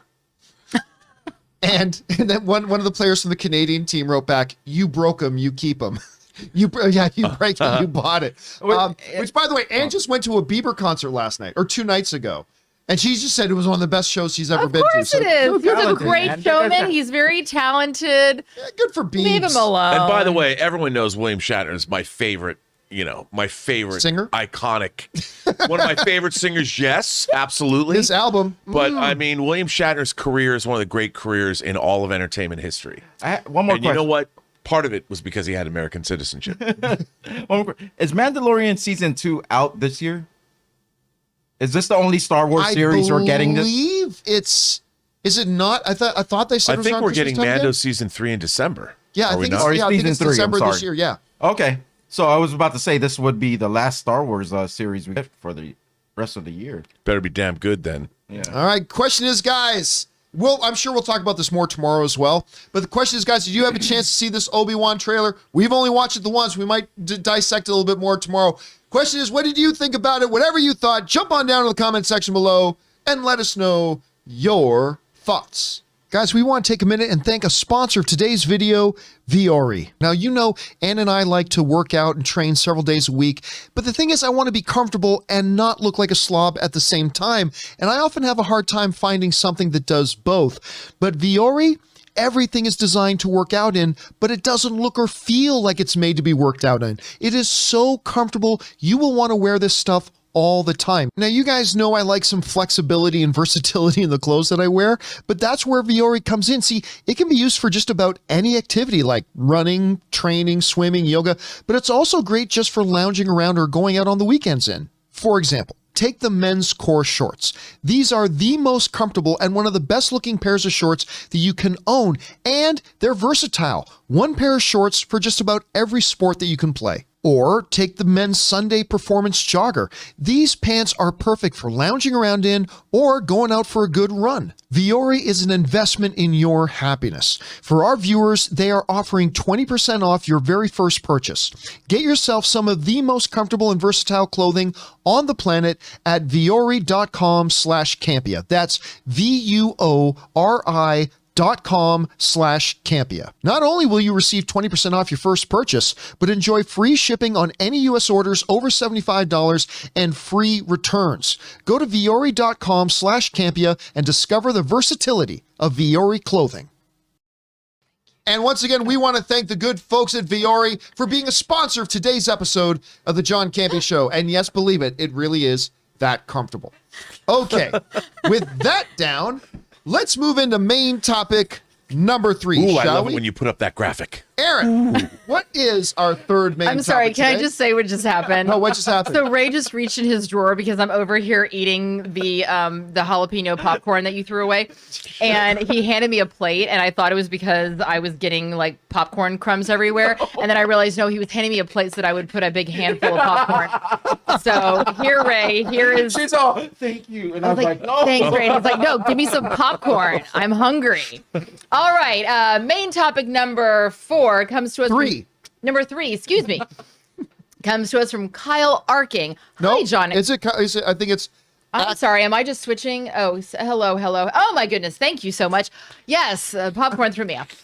Topic number 3 comes to us from Arkshad. Hi, John and crew. The showrunner of Moon Knight recently said that Moon Knight joining the Avengers is the long-term goal at Marvel.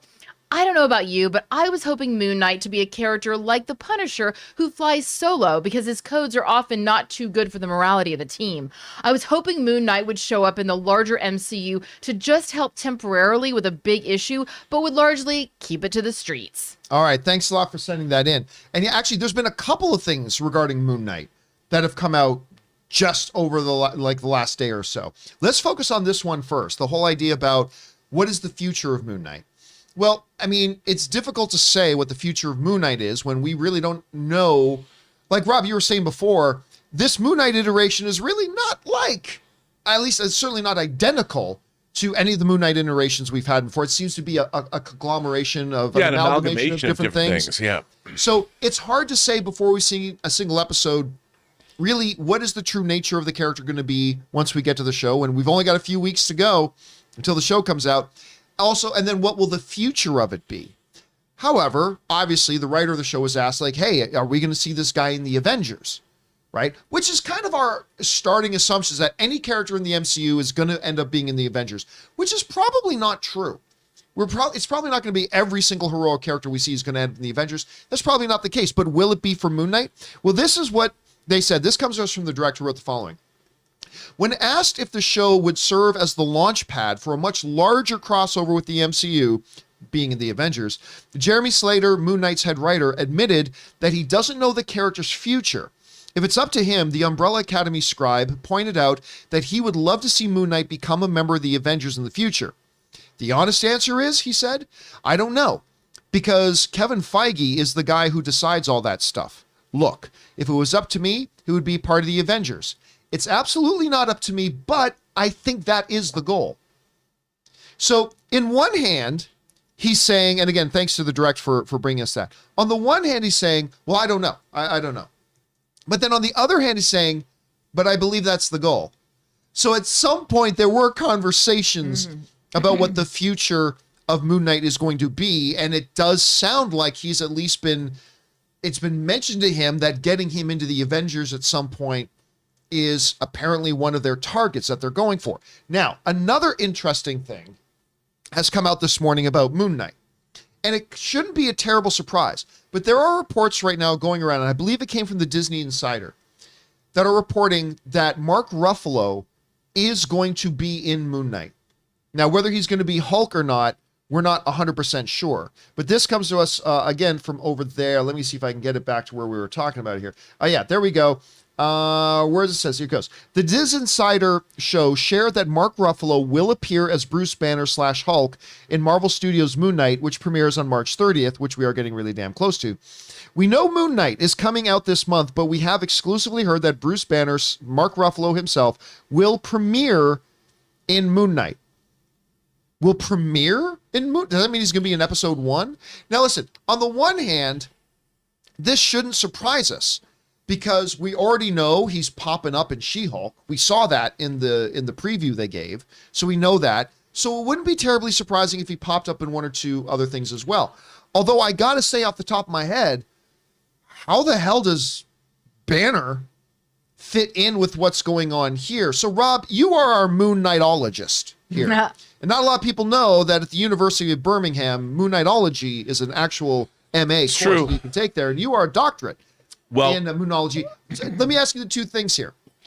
Number one, the speculation about could Moon Knight actually as a character fit in to be a member of the Avengers? Number two, do you believe the report? Because there's working for it, he's popping up in other things. Working against it, how does he fit in? But so number one, do you believe he'll be a member of the Avengers? Number two, do you believe this report that we're going to see Banner pop up in this? yes, because first, let me address the Hulk issue. Moon Knight, back in the day, was a backup in the Hulk magazine. So it was, and I believe, if memory serves, that backup was when Bill Sienkiewicz first started drawing Moon Knight, my favorite Moon Knight artist. So to have it really honors the character by having Banner and the Hulk show up in some way in the Moon Knight series. I think that's a really cool thing.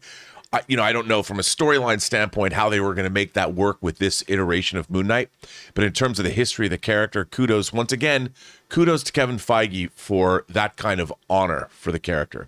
Two, Moon Knight was in West Coast Avengers for a time, has been in the original Avengers.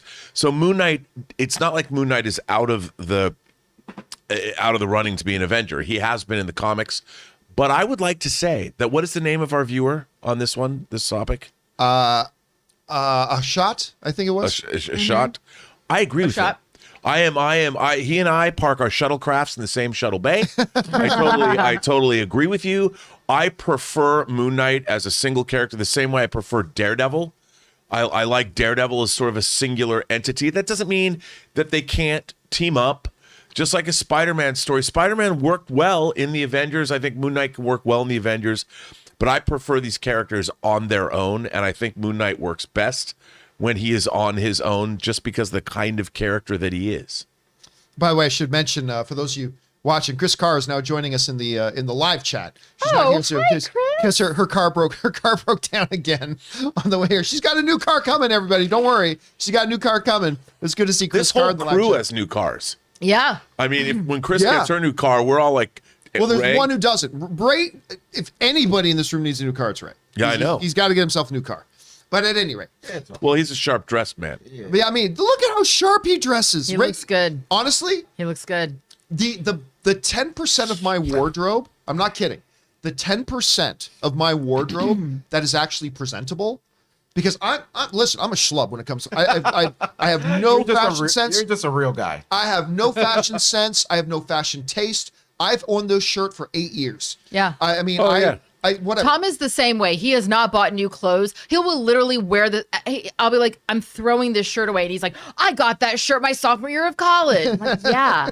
I will secretly take but I do want to clothes point of out his and throw them away. 10%, maybe 5%, the 5% of my wardrobe that has any style value whatsoever, From me. it's from Ray. Either Ray got it for me as a gift, or B, I was just over at his house and said, hey, that looks good. Can I borrow that? I'll have something hanging it up, and John will be wearing it the next day. I'll be like, hey, that looks good on you. Just keep it.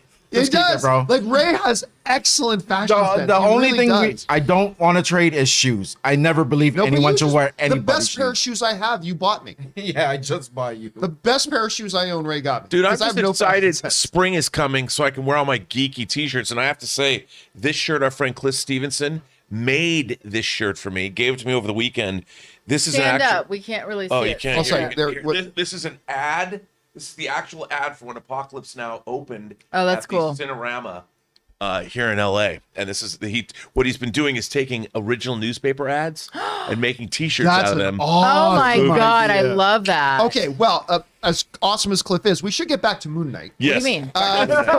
That looked like Moon Knight yesterday. We were talking about Moon Knight a little bit. Okay, so I'm actually very curious to ask Aaron about this because, as the non-geeky comic book person in our group, I am curious, where's your anticipation level right now for Moon Knight, and what do you think about the possibility of a Mark Ruffalo? Because, hey, listen, when they brought in Spider-Man for the first time, they thought, you know what, this is brand new to the MCU, Let's support it by having a very familiar character in with it. And they brought in Iron Man. They did that with, like, hey, Black Panther, we're bringing him in. Let's have him surrounded by recognizable characters. So let's bring him in Civil War. It is not outside of Marvel's playbook. So where's your anticipation level right now for Moon Knight? And what do you think about the idea of bringing in Banner? That trailer for Moon Knight slayed me. I loved it. I loved, first of all, I think Oscar Isaac is such a brilliant actor. And so the addition of him in anything, especially in the MCU, is beautiful. The use of Kid Cudi's Day and Night. I love when a song is beautifully resurrected and used in such a brilliant way. And I also really enjoyed the way that they showed the psychosis and the anxiety that he was feeling. I actually felt like I was crawling out of my skin watching it. And so I'm really excited about the show. First of all, I'm not surprised that Mark Ruffalo is going to make an appearance. I feel like Bruce Banner pops up in everything. I mean, all of a sudden we're watching Shang-Chi and there's Bruce Banner. I mean, I feel like that's true. I forgot about that he's one. sort of like the one guy, and it makes sense. He's a scientist. So anytime that there's some unexplained phenomena that someone's like, I don't understand what's happening to my life, all of a sudden Bruce Banner's like, well, here, let me tell you what's going on. He's a looky-loo. Yeah, he's always kind of lurking around the MCU like, ooh, who's having a problem they can't solve? Let me let me mansplain to you why you're this weird mummy character. So no, I'm not surprised that Bruce Banner is popping up. You know, my initial response when I hear that Moon Knight might pop up as an Avenger is, well, that doesn't work because the Avengers are kind of goofy. Because I think hold on. Them's fighting words. Okay, all right. I'm not even gonna look at the chat right now because I'm sure that no. When I say that, I mean that, you know, like Captain America and Thor and Iron Man, they're always trading these barbs with one another, and they're always kind of like, you know, they'll give Hulk a little poke, and you know, they kind of tease each other like friends do who work really well together. So when I think of the Avengers, I think about that kind of jovial, goofy, you know, kidding around kind of environment, and I go, well, I don't really feel like Dark Knight fits with that. But then I think about Miss Marvel, and I think about some of these other, I think about Black Panther. I think about all these other people that come in, and they don't do all that, jokey, goofy, let me just tease you a little bit. Let me give you a little ribbing.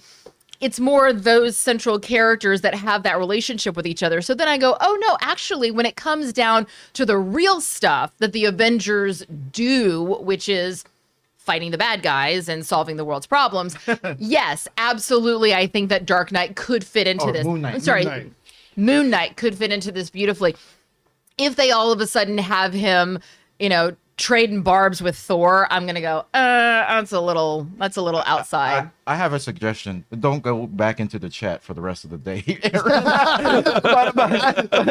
but the backpack on what Aaron was saying, Oscar Isaac, I don't care for any cameos. I believe he could carry this whole series by himself. I agree. Yes. His talent is above, like top level. And also, Rob, did you see the new Moon Knight poster? I'm using it for our thumb today. The one it's incredible. The Korean version? The one with the moon behind him? Yeah. And he's standing, you see his suit? But is the moon falling behind him? No, not in that world. Missed opportunity. No, they use that poster on the Korean art too. It's amazing. Yeah, it looks great. Amazing. All right, guys. Question is for you.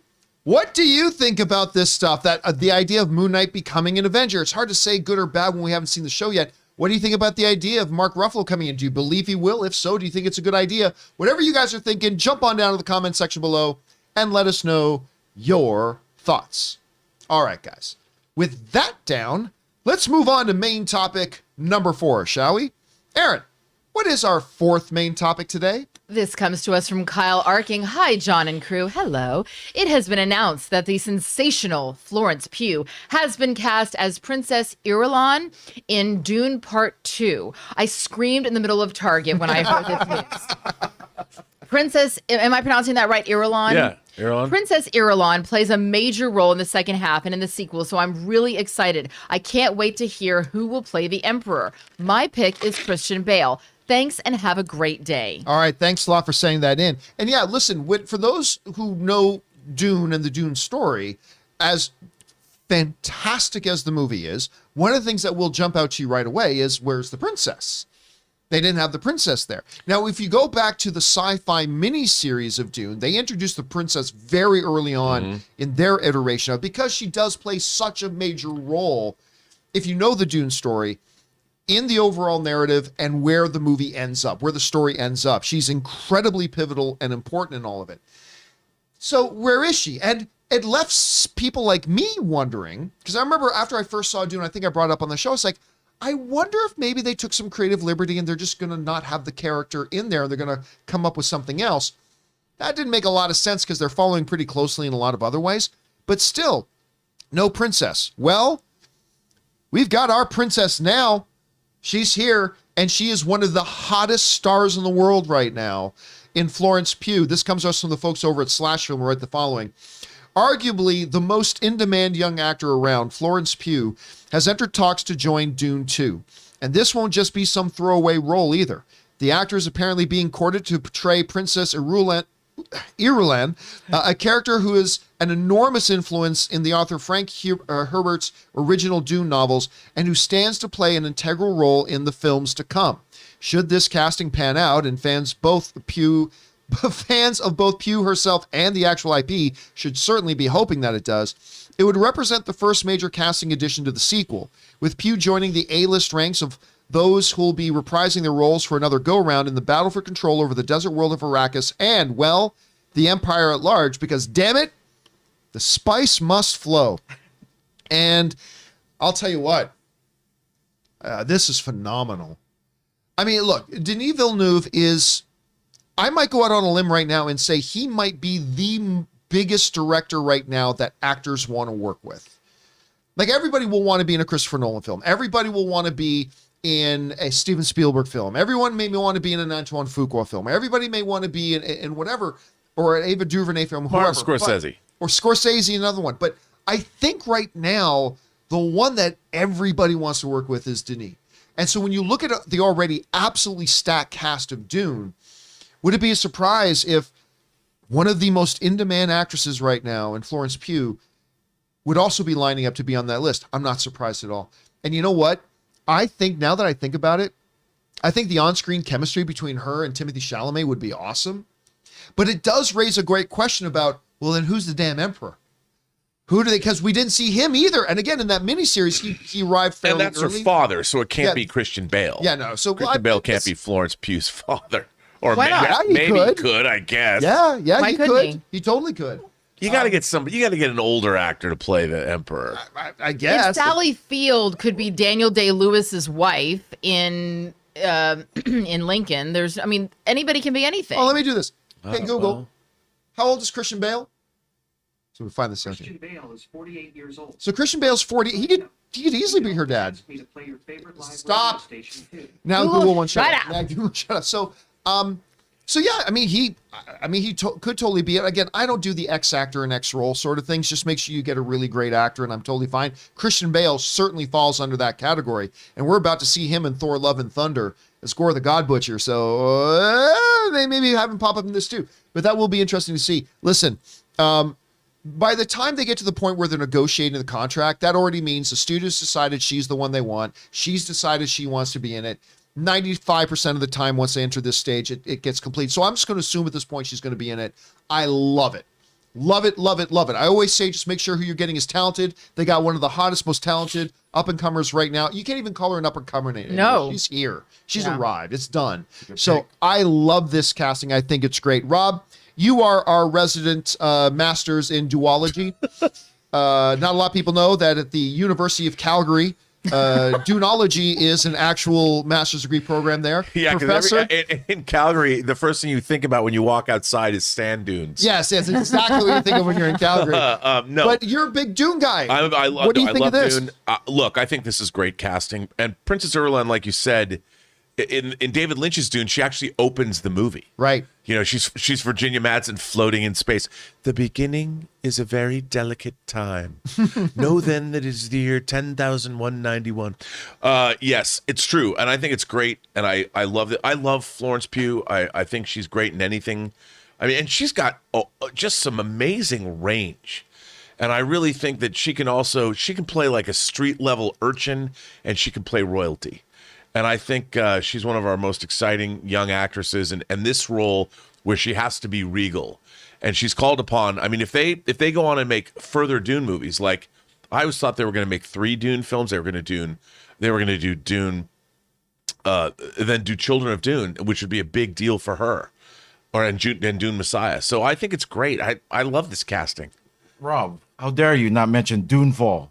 Dunefall. Well, you know, it's interesting you say Revenge that of the Butthole because Worm. that's kind of what happens if they're going to do Dune. If they're going to do Dune Messiah, Children of Dune, there's a lot of Dune that's going to fall. There's a lot of people who die, billions, in fact. Aaron, I know that you're a fan of Florence Pugh. You like her work.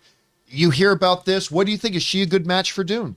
Oh, I think that she, as Rob said, she really has shown that she can run the gamut and is not of types of movies that she can be a part of and roles that she can play, whether it's a period piece, like when she did, what was the movie, Little Women? And then, you know, she is in the upcoming Oppenheimer, which, as we've talked about on the show, has an incredible star-studded cast. She's in Don't Worry, Darling, which is also an incredible star-studded cast. I mean, she has so many different types of projects under her belt that you really can't pigeonhole her and put her in one specific spot as an actor, which is great. I mean, it's brilliant work on her part. It's brilliant work on her team's part.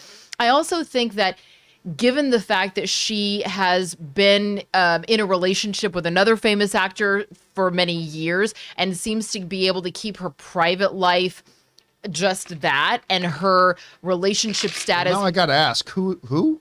She's been dating Zach Braff since 2019. Yeah. Oh, I didn't realize that. Yeah. Okay. Mm-hmm. He normally likes the Filipino girls, but okay. Well, I don't know. Oh no, I'm thinking of Zac Efron. I'm sorry, I was totally thinking about Zac Efron. Totally different guy.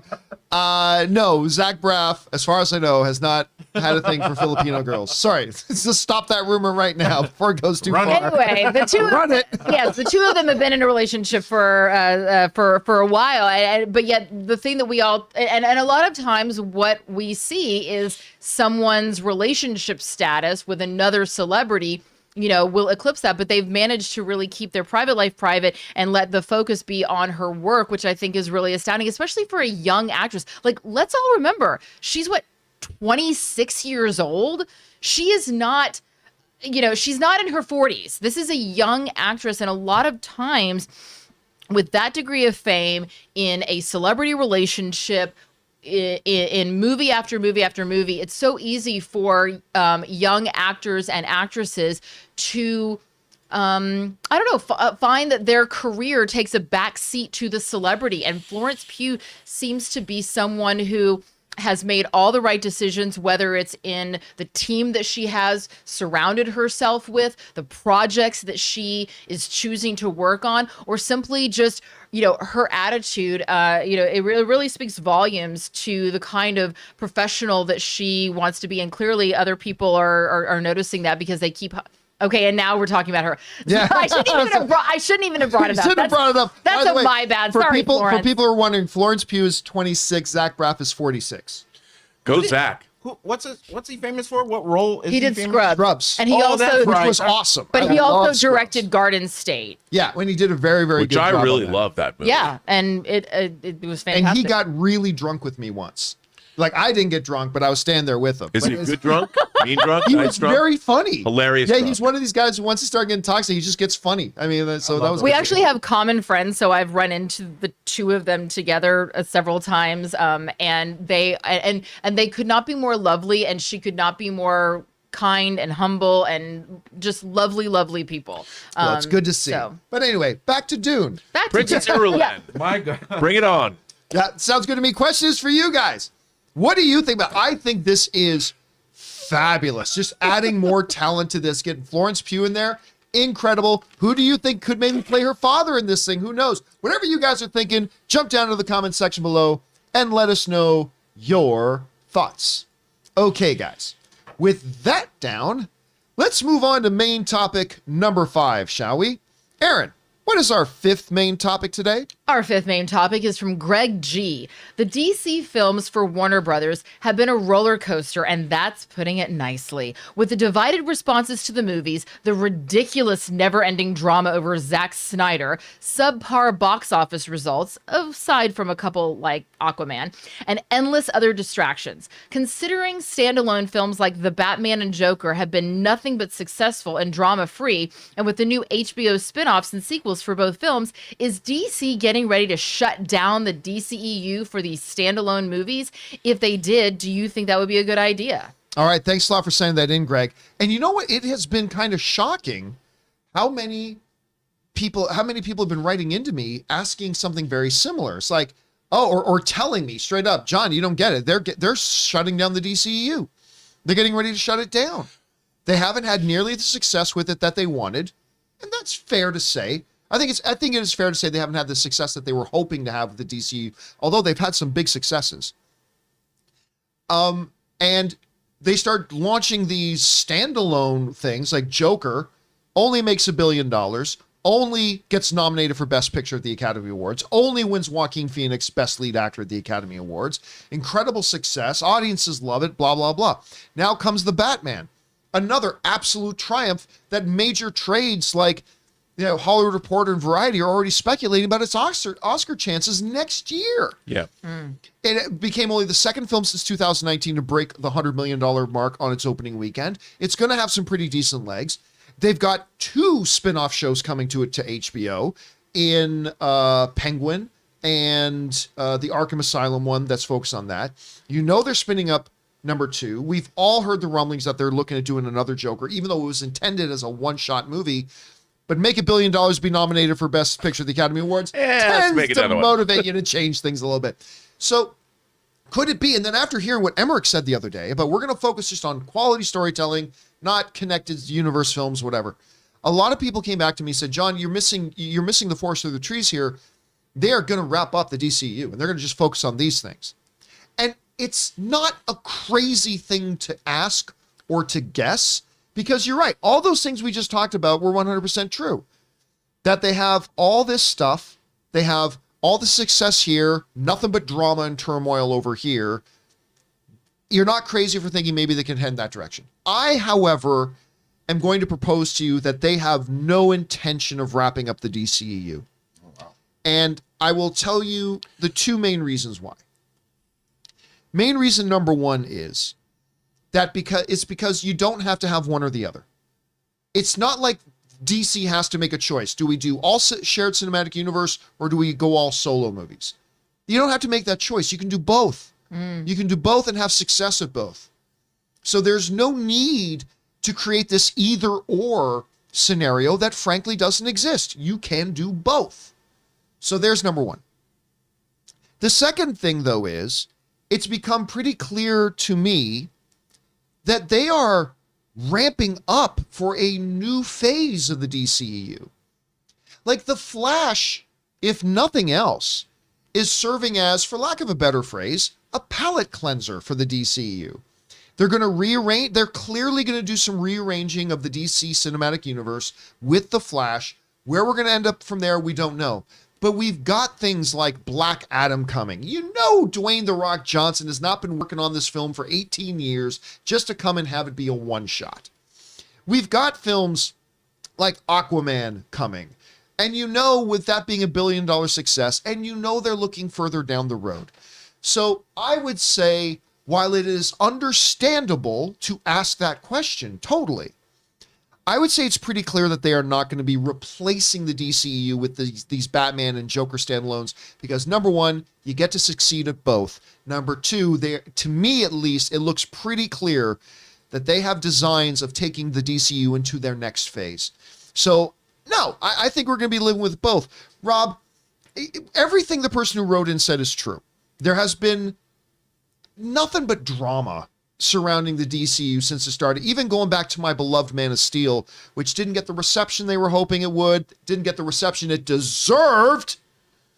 Man of Steel is one of the greatest comic book films of all time. Anyway, that aside, the drama surrounding it, it never stops, all this kind of stuff, mixed various, levels of success or lack thereof. Whereas with these standalones, nothing but gold and rainbows and beautiful butterflies and cotton underwear rubbing up against your privates. Okay. It's been wonderful for them. Did I say something wrong? Sorry. It's been wonderful. Hopefully they're manscaped. And they got to be manscaped. It's been wonderful for them. I just don't see them moving away from it. I don't know. How do you see it? You know what? I'm going to say this. I hope it's not unpopular to say. What does it matter? I mean, ultimately, the Christopher Nolan Batman movies, they were essentially, call it a standalone trilogy, and we love them. Then you go on to Man of Steel and Batman v Superman Dawn of Justice and then Justice League. You could call that Zack Snyder's Justice League trilogy if you want.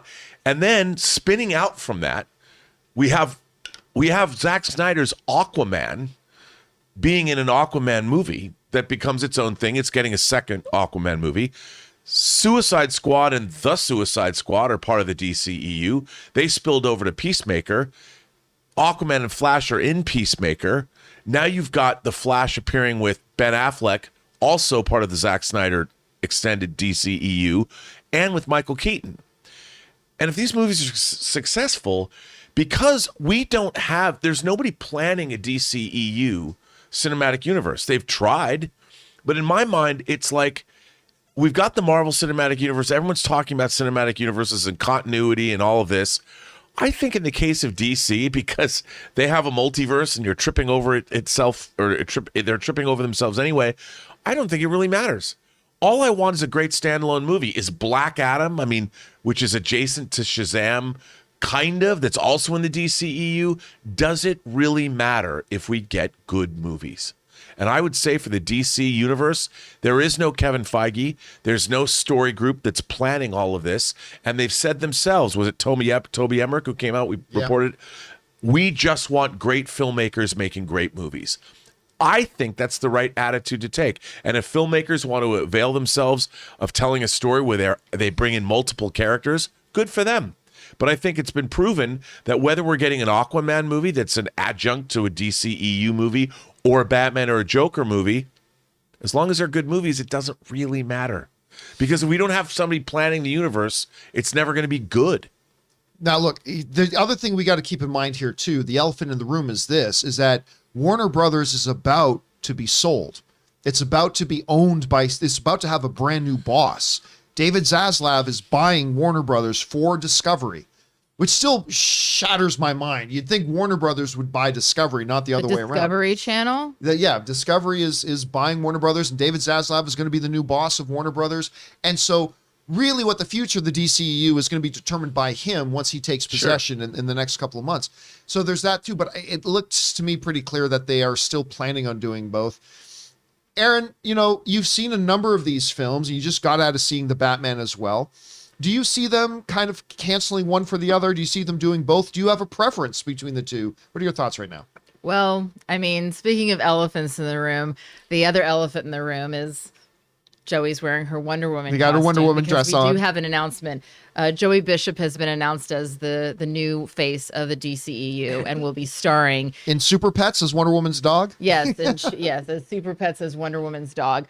No, I agree with Rob. It's like, there's so many different avenues to go to, and with all of these different properties, and the idea that DC has to be a direct mirror of what Marvel is doing. I don't think that's I don't think it has to be that. Let the MCU be the MCU under Kevin Feige, and let DC do DC and have them do their spin-off series and their standalone films. And yes, I do think that their crossovers have not been successful, but clearly them trying to do what Kevin Feige is doing, it's not working. And so them doing their own thing has resulted in billion-dollar standalone films and highly successful streaming series. So let DC be DC and let the MCU be the MCU and give my dog a television show starring as Wonder Woman. I mean, obviously, like, this is the face of... I mean, Gal Gadot is pretty, but, I mean... By the way, we never did ask you, did you like... We never asked you on the show, did you like the Batman? Okay. Do you have a second? Sure. I won't... Okay. Just a second. Okay. I will say this. It has been haunting me for the last week, specifically the choice of using Something in the Way by Nirvana from the Nevermind album. You know, I mean, in interviews, Kurt Cobain said that he wrote that song to encompass the loneliness and despair that one can feel, not necessarily autobiographical. And when that song came out, I was a freshman in high school, which was a period of deep loneliness, darkness, and despair in my own life. So when I heard the song, it was maybe there should have been a trigger warning for the Gen Xers in the crowd because it was so powerful. And what I also loved is that song really is the only song that I remember being in the movie. And it was in it twice in two incredibly powerful places. Now, he could have easily... Matt Reeves could have easily picked songs, you know, from Nine Inch Nails' Downward Spiral album or Pearl Jam 10 or even darker, like with KMFDM or Skinny Puppy or even Metallica. Like there were nice so many Skinny Puppy pull. Yeah. Hey, you didn't think I knew about that shit, did you? So like there's so many really cool albums from that time period that they could have drawn from to have a great soundtrack, but instead he chose to focus on that song. And then if you notice in the score really echoed that song. Yeah. So even when we weren't listening to that song, we were hearing that deep bass and that and it was just so troubling and beautiful. But I also love how the movie itself was it was choreographed like a symphony. You really felt like you were riding waves of emotion. And just when things started to feel really dark, all of a sudden Batman would say something slightly humorous like, wow, you've got a lot of cats. And it was in that moment that I realized that I am Selena Kyle because I too have a lot of cats. Yeah. I am not like Selena Kyle in any other way, unfortunately, but I have a lot of cats. So I feel like she and I are one. But there was a moment, and this is my last point. There was a moment, and there's no spoilers here, but when Batman and Catwoman first meet one another and they think somebody's coming around the corner, so he pulls her in to kind of like, don't say anything. And without even saying a word or seeing an expression on their face, the way that their bodies held each other, you could see that neither of these people had held or been held by another person in so long that there was something really sensual, but also so lonely about it. Like I felt that in my soul.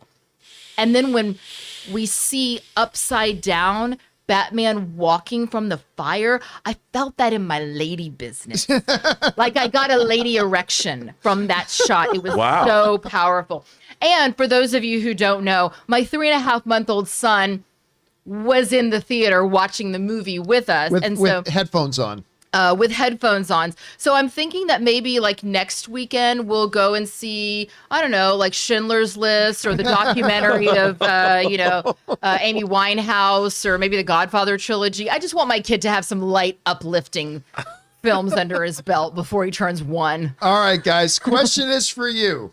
I get the question about the phasing out of the DCEU. I mean, to me, they're clearly not, but maybe you feel they do. How do you think about that? Jump on down to the comments section below and leave your thoughts there. All right, guys.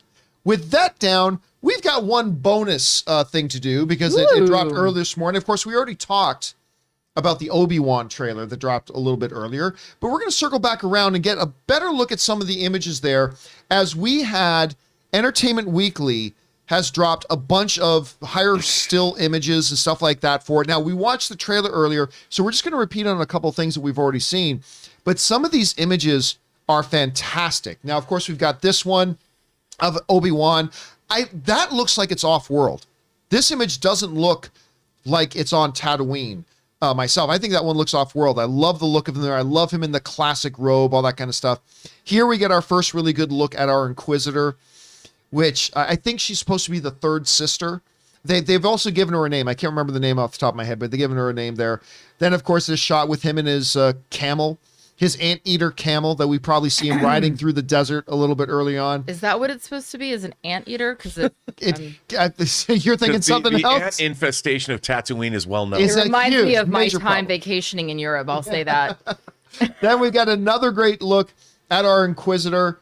And then this is the shot I was talking about earlier, where Uncle Owen Lars, has zero shits to give if you are an Inquisitor or not. I mean, look at the look on Joel Edgerton's face. And this is a man who grew up in a desert. I gotta fight every day to scrape droplets of water out of the air. Yeah, I literally farm moisture. I literally forge moisture out of the air. This is the life I have lived, lady. I love the look on his face there. Then again, we get some more good looks here at Ewan McGregor as Obi-Wan, looking great. I love this shot. This shot tells me, and that is Ewan McGregor in the background. So beautiful. It speaks to the isolation. Because you remember this, Obi-Wan has gone from a life of living on Coruscant and being in the Jedi Temple and constantly surrounded, but now he's living this life of isolation. And that's something that this image kind of communicates to me, and I love that. And then again, we get to the cover of this Entertainment Weekly. Which looks fantastic. And this, by the way, is the last print version of Entertainment Weekly. Yeah. And they went out with a bang. Just like we talked about this the other day, that Entertainment Weekly is going out of print. Just like the last cover of Cinefex after 40 years was The copy. Mandalorian. Yeah, Wow. I got to get this copy, probably frame it as well. But, I mean, this image, Rob, this just looks Dude. so great. Anyway, Rob, what do you think about the images that Entertainment like I Weekly's put out said, I here? mean, I'm already quivering with excitement. I'm going to have Duel of Fates in my brain all day long, the earworm that it is. What a great choice of music Come for on, that. man. Come on now. You if you wanted to be a little skeptical, you could say it was the safe choice because everybody knows everybody gets excited by Duel of the Fates. Yeah, but it was connected perfect. to Obi-Wan, Yeah. It's kind of a, And when they played it, that's when he took on Darth Maul with Qui-Gon Jinn. I mean, yeah, no, it was absolutely perfect. Ray, you had a chance to take a look at these images. Which ones stand out to you? What do you think about them? That cover, I mad that you took it down. That cover is a beautiful cover. It's actually a really good cover. It's a clean Obi-Wan right there. Yeah. When Looking straight down the barrel of the camera. the traditional, that's become a thing lately. The last number of years is like these posters with a lightsaber coming up on the side of the screen. And that's all they use it for the Star Wars sequels. It was all over the place. I gotta good. head to Barnes and get that copy. Yeah, I really think we do. got to get several copies. Aaron, you had a chance to take a look at these ones. Which ones stood out to you? Oh, I really like the one where the cave image. Oh, yeah. Yeah, I just think it's beautiful and just showing the colors of it, and I like how it kind of lets you imagine what's happening, and especially when we're leading up to it, I want my imagination to be able to run away right now. I don't want you to tell me everything. I want to be able to imagine what's going to happen. Think about what could have gone on in there. What happened right before this moment? Yeah. Right. That led to this, because there's something really heavy and deep and dark happening right there. I think, again, to me, that the one is this one. I don't know. There's just something about this image of Joel Edgerton, and it is going to be great to see him back again. And again, it's going to be awesome to see the Inquisitors, because we have only seen Inquisitors in animated form I know. up until this point. And they were done really well. And I love the one in, I can't remember the name of the character. It might have been Second Sister in Rebels that was voiced by Sarah Michelle Gellar, which is ironic because her husband, Freddie Prinze, was the lead voice in Rebels. Yeah. So that was done really, but we've never got to see these Inquisitors in live action. And from the looks of the trailer and these stills, I mean, this Inquisitor and the Inquisitors in general look like they're going to play a pretty major part in this. Very exciting. Again, we're probably going to dive a little bit deeper into the Obi-Wan trailer tomorrow once we've had a chance to watch it like 8 more times. The question is for you guys, talking about the stills. What do you think about these images released by Entertainment Weekly? Which one stands out to you the most? What does it say to you when you look at these pictures? Whatever your thoughts are, jump on down to the comment section below and leave your thoughts there. Hey guys, we want to take a minute and thank the sponsor of today's video, the good folks at Keeps. Now look, you guys probably already know that 2 out of every 3 men will experience some form of hair loss by the time they're just 35 years old. Now that's where Keeps comes in, because Keeps has more 5-star reviews than any of its competitors. That means the guys that use it love it. Keeps offers a simple, affordable, and stress-free way to keep your hair. It's also low cost. Treatments start as low as just $10 per month, and Keeps offers generic versions for the 2 FDA-approved medications to prevent hair loss. That means treatment plans are affordable, typically half the cost of pharmacy prices. Keeps has everything your hair needs delivered straight to your door with discreet packaging and proven results. Remember, prevention is the key. Treatments can take 4 to 6 months to see results, so the sooner you act, the better. When it comes to your hair, save more, spend less with Keeps.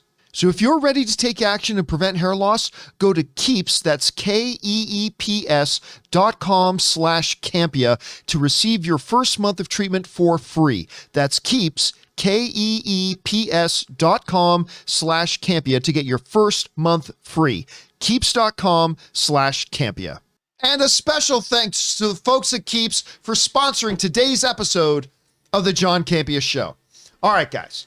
With all that down, let's spend the rest of our time today hearing from you. You guys were firing in a bunch of comments and questions into the super chats. Let's go over there now and hear what you guys wanted to talk about. We're going to start things off here with A. Marcellus, who writes, so we are finally getting the third sister Inquisitor. I think Obi-Wan definitely kills her because she doesn't show up in Star Wars Rebels later on.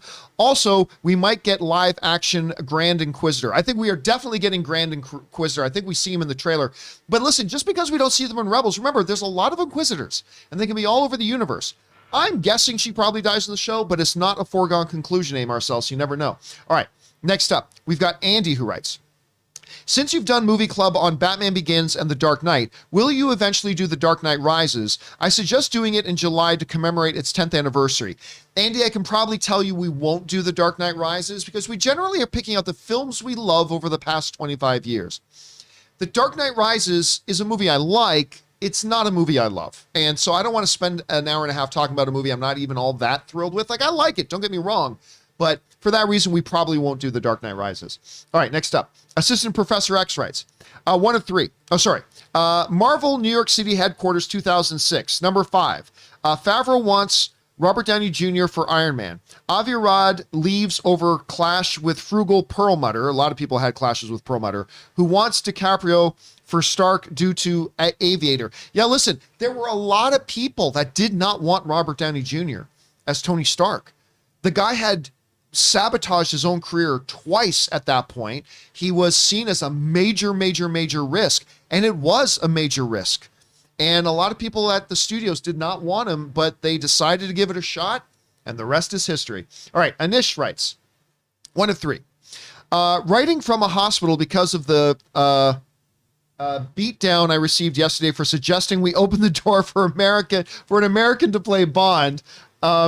You guys made the point that Bond being British is inherent to his character, unlike Superman being an American. So that's why an American can't play Bond, but a Brit can play Supes. So what did you guys think of Meryl Streep playing Margaret Thatcher, Morgan Freeman playing Nelson Mandela, or Ben Kingsley playing Gandhi? Thanks for the lively debate, guys. Again, it's irrelevant. Like, when you're talking about, like, real individuals, right? Actors play things that they are not. That's what actors do. You think any of the actors who have played Adolf Hitler in any of the World War II dramatizations were actually real life Nazis? No, of course not. Do you think that I was actually prostitute number 1 in Star Trek Enterprise? Well, you were also a madam in The Rookie this week. Yes, very true. And I was also a sex worker in Masters of Sex. I mean, gee, there's a theme There's here. a theme I sense going on here. But, so in playing like real life characters, like James Bond, we went over this the other day, is an institution. Like James Bond is like he is representation of everything that is great, right? About being from the UK.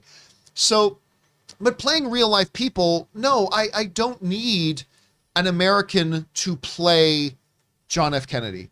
I don't need a South African to play Nelson Mandela. I don't need, look, I just want the best actor for the job to step in and pretend something that they're not. But then a fictional character like Bond is just an institution, so I think that's a little bit different. Rob, how would you address that? Well, no, I've never understood. We have this weird. I understand that there are certain kinds of people that haven't had the opportunities to act in movies and things like that.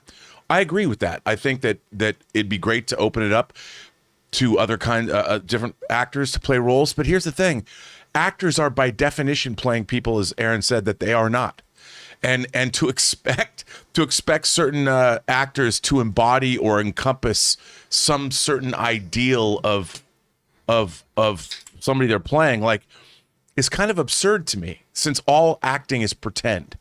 But however, I'm not going to I don't think that I would cast anyone other than, say, an African American actor to play Martin Luther King. Well, because that's what he was. That's right. Yeah. But you could make the argument, well, you could get, and I hate when people say that, because no, you're trying to be evocative. If it's a real person, you want to be redolent of that person. You want people to believe that person, like the guy playing Elvis. I don't know his name. He doesn't look Austin Butler. He doesn't look exactly like Elvis. Oh, he doesn't look, when you just see regular pictures of him, he doesn't look remotely like Elvis. But you know what? There's scenes in that trailer where I'm like, that's Elvis Presley. Oh, for sure. Yeah. And I think that's what you want, because you want to be able, I think the best actor for the role, whoever makes you believe in the character the most, is who should get the role.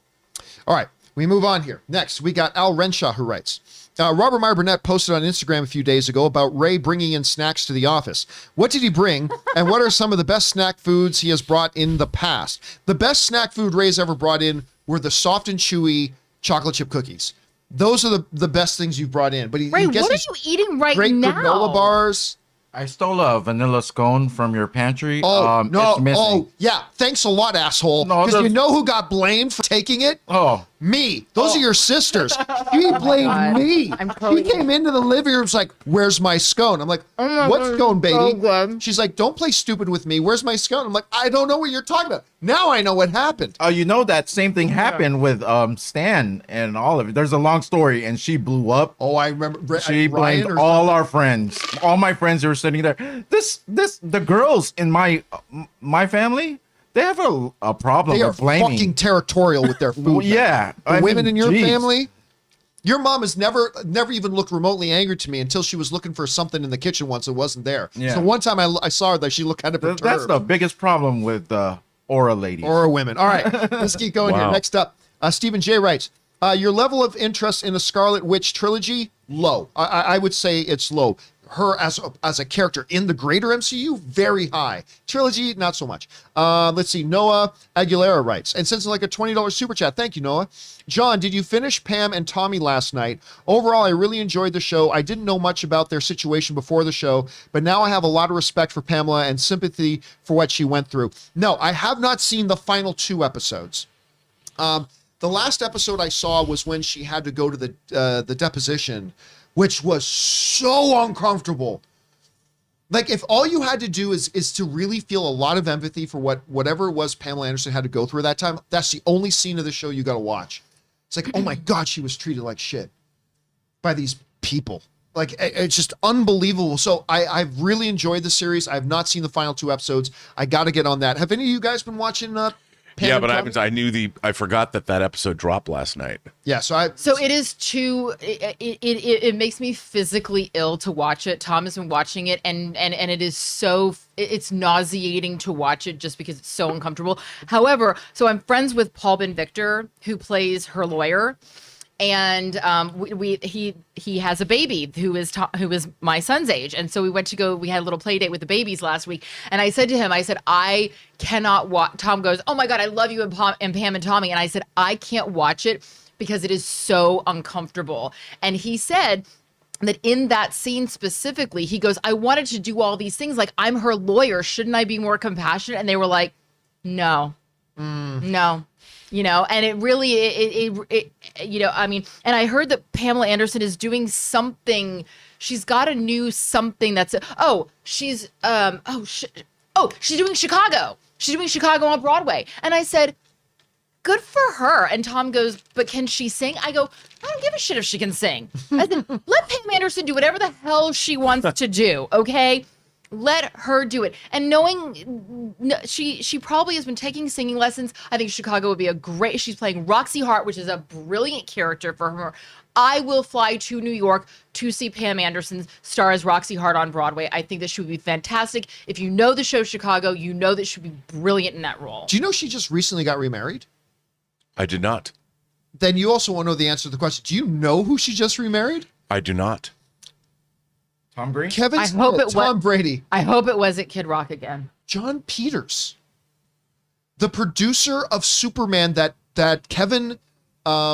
Oh, I know John Peter. Really? Yeah, that Kevin. Why am I freezing on Kevin's last name? Kevin, the filmmaker. Kevin Smith. Kevin Smith tells the story about the iconic story that Kevin Smith tells about dealing with this Superman producer that John Schnepp interviewed in his documentary, The Death of Superman Lives. That John Peters. She married John Peters. Is he a nice guy? Do we like him? Do we like him for her? He's a wonderful human being. Well, they made the movie Shampoo. Warren Beatty is basically playing him, and he was Bradley Cooper played him in Licorice Pizza. Yep, that's who Bradley Cooper plays. So, well, I just want her to find a nice guy who treats her well. Her son, I read a comment from her son, from Pamela Anderson's son, who's now an adult, said he's wonderful. Said like they are super happy and is like, good on him. Good for her. All right, good for happy endings. All right. Ben Rayner writes, hey gang, hope all is well. Here's my question. Over under 25% Obi-Wan trailer within the week. Well, I'm going to go out on a limb. I'm going to go way out on a limb. And I will say over 25%. Well, I was saying to you guys even before the trailer, I said, well, the Entertainment Weekly images will drop. I expect any moment now we're probably going to see a trailer. There it was. Yeah. So, Ben, I'm going to go way out, take a wild guess, and say over 25%. That's why people watch this show, John. You know what's up. Yeah, so sometimes. All right. Out of Time 1985 writes, John, you call yourself a movie/TV TV talk show, and you aren't even covering the Kids' Choice Award nominations. Paul Feig would be so pissed right now. I know. You know what it is? Even the most prestigious of things like the Kids' Choice, we only have so much time. But we bring the filthy. This show's not for kids. We bring the filthy every day. I'm going to give a little tip. Whoever you see in the audience won that award for that award show. Yep. If they're in attendance, they're accepting. You won. Come and arrive. Yeah. You mean the nominees don't just show up because it's an award show that people want to be part if of? Uh, they're there, they won something. It's an honor just to be because they don't serve booze. It's the same as the They MTV don't? Movie Awards. Oh, I don't know. All right. It's the Kids' Choice Awards. Next up, Film Chocolate Code milk. writes, watch Casablanca for the first time last night. Incredible. Always great when a film from the past lives up to the hype. I love hearing from movie fans who maybe have a couple of open spots in their repertoire of some of the all-time great classics they've never seen that write and say, my God, I just watched Godfather. My God, I just watched Ben-Hur. My God, I just watched Lawrence of Arabia. My God, I just watched Casablanca or Maltese Falcon or, whatever it is. Raiders of the Lost Ark, baby. Ray just watched Good Raiders of the movie, Lost Ark. I mean, it's always great to hear that. I'm glad you enjoyed it, Film Code. Okay, next up. Let's see. Matsuv Jada writes, AMC owns Finland's biggest chain. Didn't know that. So we also see Nicole Kidman before every screening. They edit it to make it look like she's walking to Finkino. I don't know what Finkino is, but yeah, listen, AMC over the past number of years was in even pre-pandemic was in a massive expansion mode. They became the largest theater chain in the world, not just in North America, and they're owning a lot of those international things. So my condolences that you got to sit through that bullshit. I mean, hey, it's always glorious to see Nicole Kidman. It's just terrible to see that show. Again, the analogy stands. Making the audience sit through another commercial telling them you should come to our movie theater when you were already in the movie theater is likened unto desperately trying to get somebody to read your dating profile when you're already in the midst of intercourse with them. It makes no sense. Anyway, let's continue. Al Renshaw writes, how's Rob feeling after the big trade yesterday? Ooh, that's right. Russell Wilson. Did you guys see, I think you showed it to me, the Seattle Seahawks put out a great meme right as soon as the trade happened. It's Tom Hanks floating on the water in Castaway going, Wilson, where are you, Wilson? Now that Wilson is no longer your quarterback. I will say this. They did get a lot of tasty. No. I'm going to tell you this right now, dude. I'm going to tell you this right now. With no hesitation, Seattle won that trade. Yeah, I know. Russell Wilson is a generational quarterback. He's amazing. And you know what? Denver Broncos very well could win the Super Bowl this year. But what the Seattle Seahawks got in that trade, all the talent they got, 2 first-round picks, 2 second-round picks, they made out like bandits in this trade. You know, I first tweeted before I heard the details. I said that in one fell swoop, Uncle Pete became Grand Moff Tarkin. But then I delved into what they actually got. Do you know that a bunch of the coaching staff on the Seattle Seahawks watched the show? I did not know that. I actually got reached out to. One of Pete's sons was also one of the assistant coaches. He reached out to us once because I talked about the Seahawks once, and he wrote, saying, "Hey, we watched the show. Do you want tickets to come watch the Seahawks game? We'll get you tickets or something." I mean, so you know me. They're the Jedi Knights of the Pacific Northwest. All right, let's keep going here. Sam Fisher writes, based on Monday's conversation, I came up with ways you can ground several Batman villains. Well, I'm sure everybody did. Mr. Freeze, I like Rob's idea of a serial killer freezing bodies, experimenting on how to revive his wife with a dead blood disease, or with a deadly blood disease. Yeah, we were talking about that the other day. Again, I think there are some Batman Rogues Gallery guys that are too fantastical to even bother trying to ground, but some, like Mr. Freeze, is one of the ones that maybe you can. Calvin Patel writes, Dolby's YouTube channel put out an interview with Matt Reeves about the sound design in Batman. They'll drop a cinematography one tomorrow. Great listen, check them out. That sounds great. That's really I would cool. watch that. Yeah. I would totally be down for that. Thank you so much, Calvin, for putting that on our radar. Later today, I'm definitely going to go check that out. Thank you for letting us know about that, Calvin. This is one of the things I love about the live stuff is that I learn a lot of stuff from our audience who write in. All right, Chris Barcinas writes, just makes me want to watch Kenobi now. Yep. And you know what? The nice thing is it's really not all that far away. May 25th. It's like 2.5 months away at this point. It's coming up soon, and I'm sure we're going to get another trailer.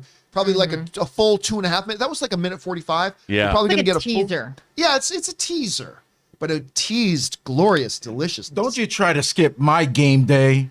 It's like a week and a half, I think. Is it Halo. really only when does Halo drop? March 24th? Yeah, you and I, so it's 2 weeks. Yeah, don't be skipping mine No. for Obi-Wan yet. I'll And give a week it for- later after Halo, we get Moon Knight, I'll baby. give it for Halo. Game day. Game day! I'm ready for Halo. Yeah, I'm let's excited. go. You made me excited for it, Ray. Next up, let's see. We got David Bruce writes, John, our locally owned theater showed Batman in Dolby Atmos with an intermission halfway through. Love it. I think break. more. I actually had a couple of people writing me saying, damn, I wish there was an intermission. I really love the idea of movies that are movies that are in the 3-hour neighborhood having an intermission. Yeah.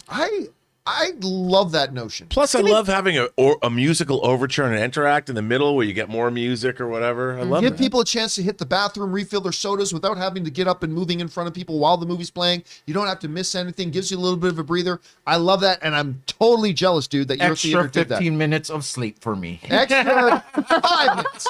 Extra Yeah, 5 minutes. I don't need a 15-minute, Like 5-minute snooze. 15-minute intermission is good for a live theater where you only have like 3 bathroom stalls and everyone's waiting in line. But when you have 85 bathroom stalls at an actual Cineplex, 5 minutes is good. That's all I need. All right, next up. We got, let's see, we're at Perfectly Legal Blockade. Right. Perfectly Legal, right? On the show. Hey, John and crew, have you guys ever seen The Prestige? Yep. The ending of that movie had me like, wow, now there are 2 of them. No lightsabers, hashtag just math. I get it. Now there are 2 of them. But I will say this. I love The Prestige, Christopher Nolan's Prestige, except the ending. I don't mean the third act. The third act is also great. I mean the ending. The ending to me was like, really? That was their... Come on. But I still love the movie. Is that the one about magic? Yes. I still have to see that. Oh, with Jessica Biel and... Hugh Jackman, right? No, you're thinking of the one with Ed Norton Jr. Yeah. Now, that came out about the same time. The I think. Illusionist. The The Illusionist. Illusionist. Ed Norton Jr.? Edward. Ed is that- Norton. Is his full name not Ed Norton Jr.? Oh, I didn't know. I don't know. I didn't could know be there wrong was- about that. I'm thinking Ed Begley. No, I wasn't thinking about Ed Begley, but Oh wow. yeah, man, that's Ed not, Begley Jr. and Edward Norton do. I don't know that that those two apart. Begley's name has ever been brought up on this show before. So well done on that. Leave it should to me. be. Leave it to me. It should be. Hello, She Devil. Oh my God. Oh, you like know, one of my what can I favorites. say? But Hugh Jackman, Christian Bale, Michael Caine, Oh, wow. Scarlett Johansson. Yeah, it's a stack. I love that movie. I just don't like the ending. That's all. All right, next up. My Comic Planet writes, a movie I'm looking forward to is Deep Water with Ben Affleck, a movie I just watched after Yang with Colin Farrell. Excellent movie. Farrell has been killing it lately. Farrell always kills it, by the way. But Rob, you were just talking about Deep Water. Dude, the return of Adrian Lyne. Come on, the director of Flashdance, 9.5 Weeks, and Jacob's Ladder, coming back after 20 years and doing an adaptation of a Patricia Highsmith novel, erotic thriller starring Ana de Armas and Ben Affleck about a woman who's driving her husband insane by sleeping with other dudes. Why Come would on that now. drive anybody insane? I don't know, as long as they can watch, right? We call that Tuesday. All right. Because men can never get over it. I'm Bam sorry. a ham yum writes. It says in like a $20 super chat. Thank you, man. I was very skeptical about the casting of Barry Keoghan as spoiler, but last night I watched the film Killing of a Sacred Deer for the first time, and oh my God, he's terrifying in that film. I am fully confident he can pull it off. Listen, I'm a big fan of Eternals. Like I mean, it's not to me top shelf MCU, but I really enjoyed that film. But my favorite part, close to my favorite part about the film, was Druig and Makari. That to me is like absolutely one of my favorite combo relationships ever. It was so sweet and adorable and charming and wonderful. And him as Druig, like just in that scene alone when they first go back out to find him and he's living in that jungle village with his people, and then they're letting him know everything that's going on in that chapel, and his angry thing like, you just told me that this, and this. It's a lot to take in. Like, I just thought he was wonderful. And anything he pops up in, again, we won't talk about his presence in Batman, but anything he does, I'm totally on board for. Absolutely on board for. All right. Thank you a lot for that, Bamaham Yum. And again, one of my favorite usernames we got out there. Sidious Swift writes, I always wondered who'd they get to play Princess Irulan. Florence Pugh would be an amazing choice. Hopefully the talks go well and she gets the part. Again, 9 times out of 10, once it hits this stage, it's a done deal. It's very, like the last time I can remember something getting to the last stage like this and then falling through, you have to go all the way back to when Joaquin Phoenix was in negotiations to be Doctor Strange. Oh. Like that's, I can't remember the last time it got to that stage and then it just didn't happen. Like, and I'm sure it has. It's just that once it hits the stage, it means it's pretty much a done deal. So I fully expect we're going to see her there. You never know, but I fully expect it. All right. Sam Fisher writes, going on more about his grounded Batman characters. Killer Croc, cannibalistic serial killer that only kills sewer and sanitation workers. No. Get dubbed Killer Croc by media due to the order. No. I'm going to say, Sam, that one doesn't You'd end work. up being a hero. Diego Higueros writes, I don't think the DCU will die. Wonder Woman is the 3rd highest grossing WB domestic movie. Aquaman is the highest grossing DC movie worldwide. Again, and I just think it's clear that they have plans moving forward. Now, who knows? Maybe David Zaslav, once he takes control of Warner Brothers, maybe he decides he kills it. Or maybe he decides he revives it. I mean, I don't know. But right now, it just doesn't look like they have any plans of slowing down anytime soon. All right. Nick writes, hey, gang. That new Mac Studio looks awesome. I wish I was a creator just to give that machine a shot. Think you'll get it for the show? I may or may not have dropped an order for a $5,500 Mac Studio yesterday. Yeah, I bought that damn thing. And I bought it with the M1 Ultra. That is going to be the most monster machine I've ever owned. And here's the funny thing. I didn't even buy it for myself. I'm not even going to get to use it. I got it for Fact Checker Jonathan, for him to use. Because that's probably going to be the new machine that will control the show, that will probably do all the camera switching, do all that kind of stuff, on top of the fact that he'll probably be editing on it and stuff like that. So I didn't even buy it for myself. I got it for Fact Checker Jonathan, but yeah. Guess what I bought yesterday? What did you get? I noticed a hole in one of my Levi's. Oh my. And I had to buy another pair, and it hurts me every time I have to drop $60 on jeans. Man, it's like we're the same person. And it's not even for me. It's not even me. I still It's want you for my guys to have to bottom see half. my knees. I still want you guys to have to see my knees. Anyway, so yeah, that Mac Studio, effing awesome. When is it available? When do you get it? It arrives, well, I bought it right away, and it arrives, they say, anywhere from April 8th to April 13th. So not terribly long. Is this the second year that they've since the M1 has been introduced, or the third year? Because this is just the tip of the We're iceberg. getting close to the end of year 2. Yeah, this is just the tip of the iceberg with what they're Yeah, gonna do. this Ultra thing. And by the way, yesterday I had bought, for Robert Meyer Burnett, I had bought him the MacBook Pro M1 Pro, and it showed up yesterday. And it's a beast.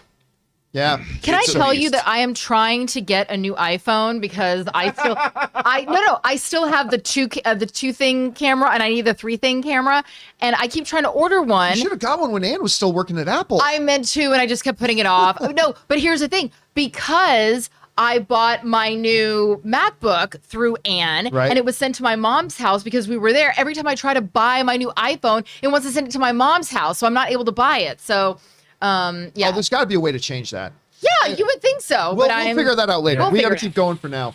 All right. But yes, Nick, I did get that new Mac Studio, but it's not for me. Anish writes, hey, Aaron, did you hear Hi. Sam Esmail. Esmail is set to create a miniseries based on the sci-fi classic Metropolis? Will we see you on the show, perhaps? Oh, you got to get on that show. Oh, Yeah, I would love to get on the show, but I'm going to make a prediction right now.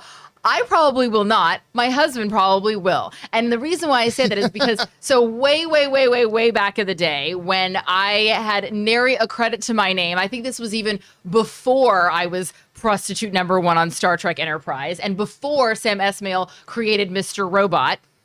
He was a student at the American Film Institute, and I was in a lot of his student films, and that's how I knew Sam, and we hung out all the time. And then time goes by, blah, blah, blah, we lose touch. Next thing I know, Tom, who is my boyfriend or fiance, no, maybe even husband at the time, he gets cast in Mr. Robot, and I was like, excuse me, I did all those student films for free. Like, how about like throw me a bone, Sam? And so, and I figured, well, maybe it's been so long, maybe he's forgotten. Sam saw Tom, walked right up to him on set and said, Mr. Aaron Cummings, hi, Sam. And I go, okay, so hello. So, I will reach out to Sam and be like, hey, bud, you owe me one. You don't actually owe me one, but I would love to be part of the project. Call Sam up and just say you expect to be cast as Maria. Just say that. Well, he and Emmy actually came over to the house for dinner when I was going through treatment. They were lovely. Sam was like, "Whoa, you have cancer? Let's hang out." And so he's a lovely guy. Okay, now just so you guys know, we are going to start putting this thing to turbo because we are at 12:30 and we probably still have an hour of questions worth to go. So we're going to try to compress that down as much as we possibly can, and we're going to keep going here. All right, Sam Fisher writes in again. Man-Bat, okay, he wants more. Scientist develops a new PED after trying to fight crime like Batman, makes him animalistic, killing bad guys, gets dubbed Man-Bat by the media.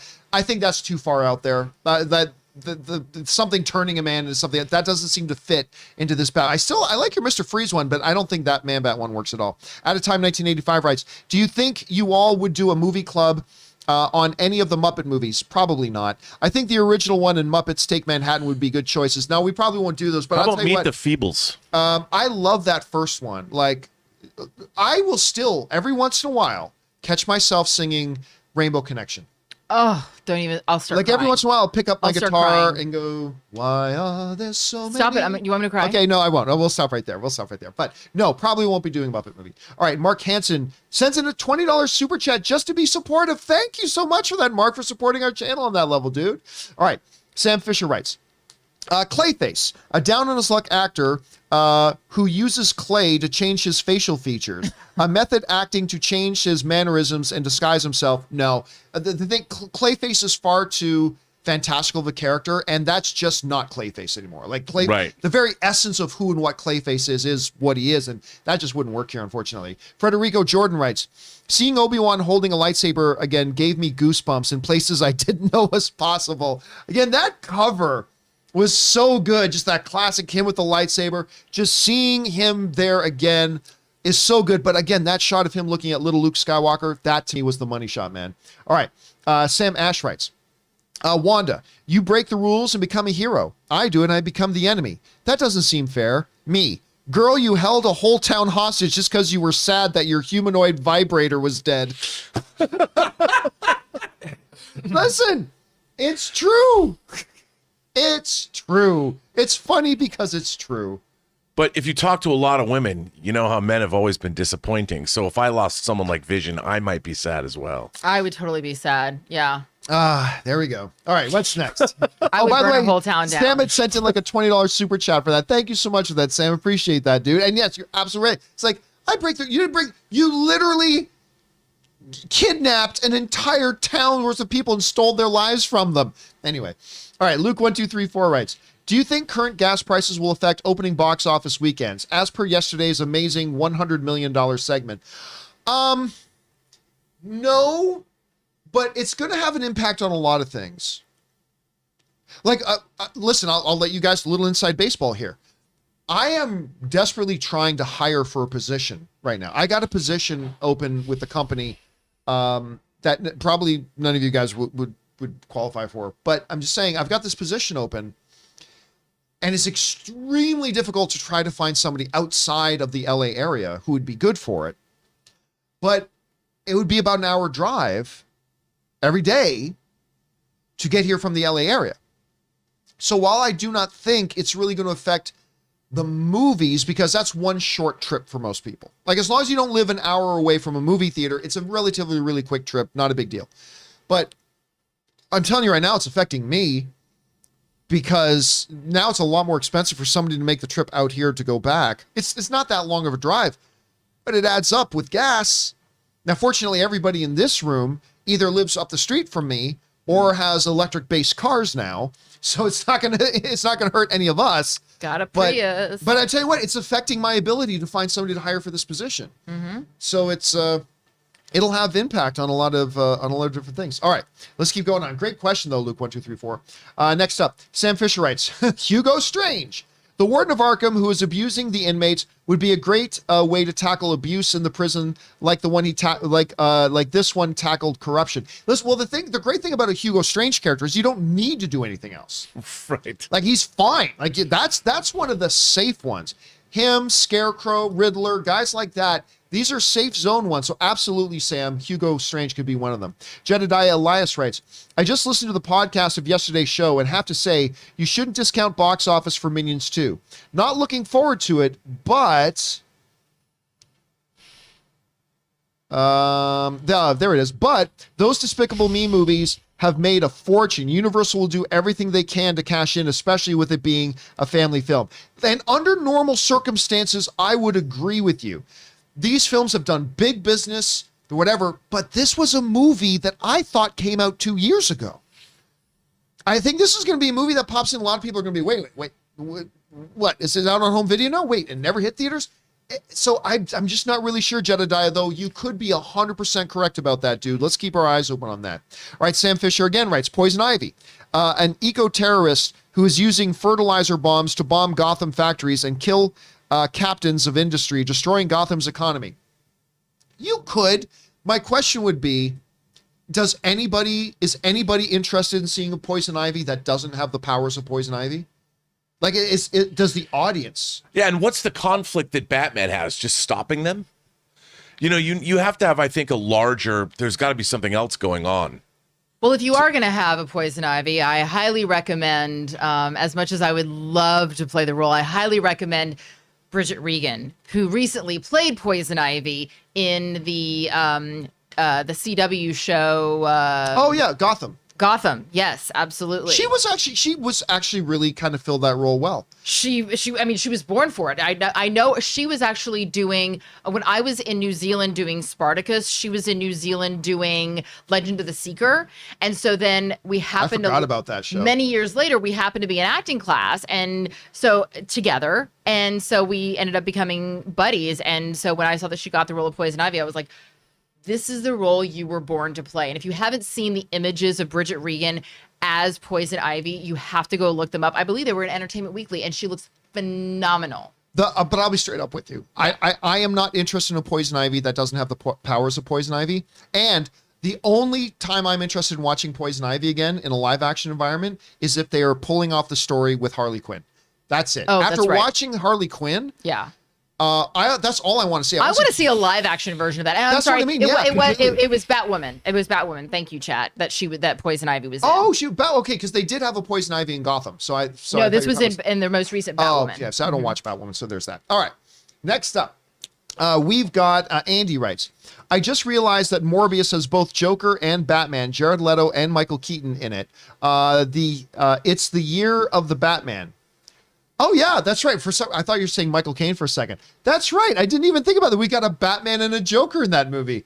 Well, I don't know how that totally flew under my radar, Andy. Well pointed out, man. All right, Sam Fisher continues. Scarecrow, a doctor who's kidnapping the homeless to perform unethical fear experiments after a series of homeless are found dead throughout to be serial. Well, I mean, the thing about, again, like Hugo Strange, with Scarecrow, you don't have to do anything. The Scarecrow he's in and of itself a grounded character. So you're right. It could do it. It's just, you don't really have to do any adaptation on it. And he writes, I was trying to watch Star Wars, but I realized probably got the wrong movie when Robert Meyer Burnett started showing up. I don't think Aaron knows about this. Wait, what happened? What did I miss? Well, again, he writes, I was trying to watch Star Wars, but I realized I was watching the wrong movie when Robert Meyer Burnett showed up. So, I do know about this. I do know about this. I don't think that's the wrong movie at all. Luke Darksaber. Strong Dark. Biggs Darklighter. Biggs Darklighter. Biggs Darklighter. Yes. Oh, you have the image?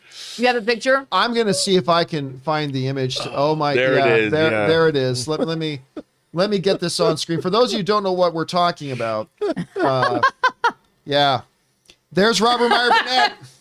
Oh my God. In Star Wars, the porn parody. Star Wars XXX. Star Wars XXX, the porn parody. Look at that flight outfit, though. It's the hair. It's the black hair. And the mustache. I flew a triple X-Wing fighter. A triple X-Wing. I was like, I'll do that. I penetrated their shields. And once again, tell us your character's name. Biggs Darklighter. Yes. Luke's friend from Tatooine, who joined the rebellion after going to the academy. I love that you actually are trying to make us believe that there was that much backstory. Oh, there absolutely was. Oh, and by the way, there are people in the live chat saying, wait, is that, are you being serious? Is that an actual porn? Yes, that's an actual porn that Rob was actually in. Yes. Now, he does not actually penetrate anybody's shields in the porn. On but camera. He's an extra. Well, no, we do penetrate the Death Star shields. Yeah, but you know what I mean. Yes, it's no, true. but Now, there what's he the is. name of the film? Star Wars XXX, a porn parody. Okay. There you go. And it's like 3 hours long. I'm not kidding. All right, next up, let's see. Chef Rigo, our friend Chef Rigo writes, tried Zevia for the first time. Know what? Not bad. Yeah, and listen, that's a soda that has a little bit of an acquired taste, because at first I thought, yeah, not bad, but it was no artificial sweeteners, so that's the thing to me. But then it really grows on you, man. I'm glad you tried it. We'll see you soon at your restaurant, Chef. All right, Film Code writes, John, what do you consider a perfect comedy? One that very few people could argue against. For me, there's no idea what you're talking about. Hot Tub Time Machine, Tropic Thunder, and City Slickers. What are some of yours? There's no such thing as a perfect comedy. And you're never going to there's no such thing as a movie that people can't argue against. Yes, you can. To me, a perfect comedy, look, the only thing a comedy needs to do, you can have comedy and horror are interesting when it comes to movies. Because with most movies, you need to have a complete package. You got a good story, good characters, have some good dialogue, blah, blah, blah, have some action, have some laughs, whatever. But if you're a comedy, you can do everything wrong. But if you make the audience laugh, it's all that matters. It's kind of like a horror. You can do everything wrong in a horror movie, but if you give some people some good thrills and scares, That's all that'll matter. So I just like a movie that makes you laugh hilariously. Like, to me, the closest thing to a perfect comedy are Noises Off with John Ritter and Christopher Reeve and Carol Burnett and Michael Caine, and 40-Year-Old Virgin. 40-Year-Old Virgin is the other thing to me that's like a perfect comedy. BTTF was Back to the Future. I don't consider that a comedy. I don't either. I consider it a slash comedy, like something slash Like there are comedy. funny moments in it, Oh, some seriously funny moments, yeah. but I wouldn't classify it as a comedy. Do you guys have any comedy that, if you were going to say was a perfect comedy, it's something Tootsie. Tootsie is pretty great. And that's 40 years old this year. Why am I freezing on the name of? Oh, I got Annie Hall. 9 to 5. Annie 9 to 5. 9 to 5 is a great comedy. When Harry Met Sally. The Martian. The Martian is. It won Best Comedy at that year. Remember? That's right. That's right. At the That's Golden right. Globes, at the Golden Globes, It was it was Best under Comedy. it won Best Comedy, which again is why the Golden Globes are completely useless. All right. Next up, Sam Fisher again writes Two-Face.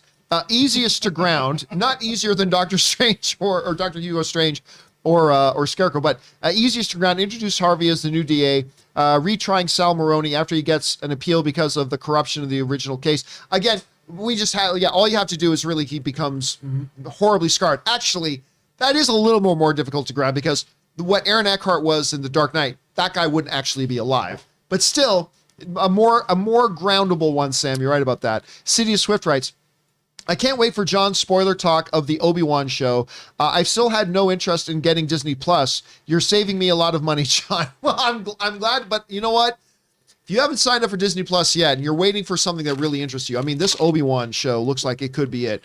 Again, it's Deborah Chow was directing this one, right? Yeah.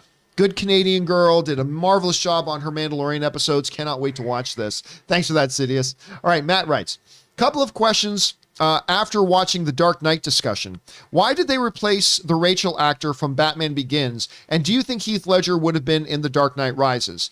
Have no idea. I honestly have. I know there is some kind of story about why, what's her name? Katie Holmes. Katie Holmes was replaced by Maggie Gyllenhaal. Tom Cruise. Tom Cruise just told her not to be in it? No, there was when she was when she was very much involved in a certain religion, and there were a lot of people in that religion that were circling and causing a lot of disruptions. And I didn't know that. yeah, rumor has it that it became that it was more about the religion that became problematic. Didn't know that. Well, I mean, she was fine in Batman Begins, but I just thought Maggie Gyllenhaal kind of encapsulated the character a little bit better anyway. But as far as, I believe, yes, Heath Ledger would have been back. There's a reason he didn't die Yeah. in The Dark Knight, so I have no doubt whatsoever that he would have been back. All right, thanks a lot for that, Matt. Next up, Saud Ul Hassan writes, based on the additional casting of live action One Piece show, do you think that they are cramming too much in for just 10 episodes? I'll be honest, I have no idea what we're talking about. Ray knows. No, I watched One Punch Man, not One Piece. Yeah, Ray watches yeah. One Punch Man. They're different. I know One Piece is very popular, but I haven't watched it yet. So. I just like the idea that One Piece. Oh, that's will the have anime thing, right? Yeah. Oh, yeah. They're I've doing a no live. idea. There's going to be 1,000 episodes of One Piece. Yeah, I don't so seriously, I can't even imagine I- how many seasons that's going to run. I don't follow it at all. I have no interest in it. Well, it's hard to jump into because there's a lot to watch and All right, to see. sorry about that, Saud. All right, next up.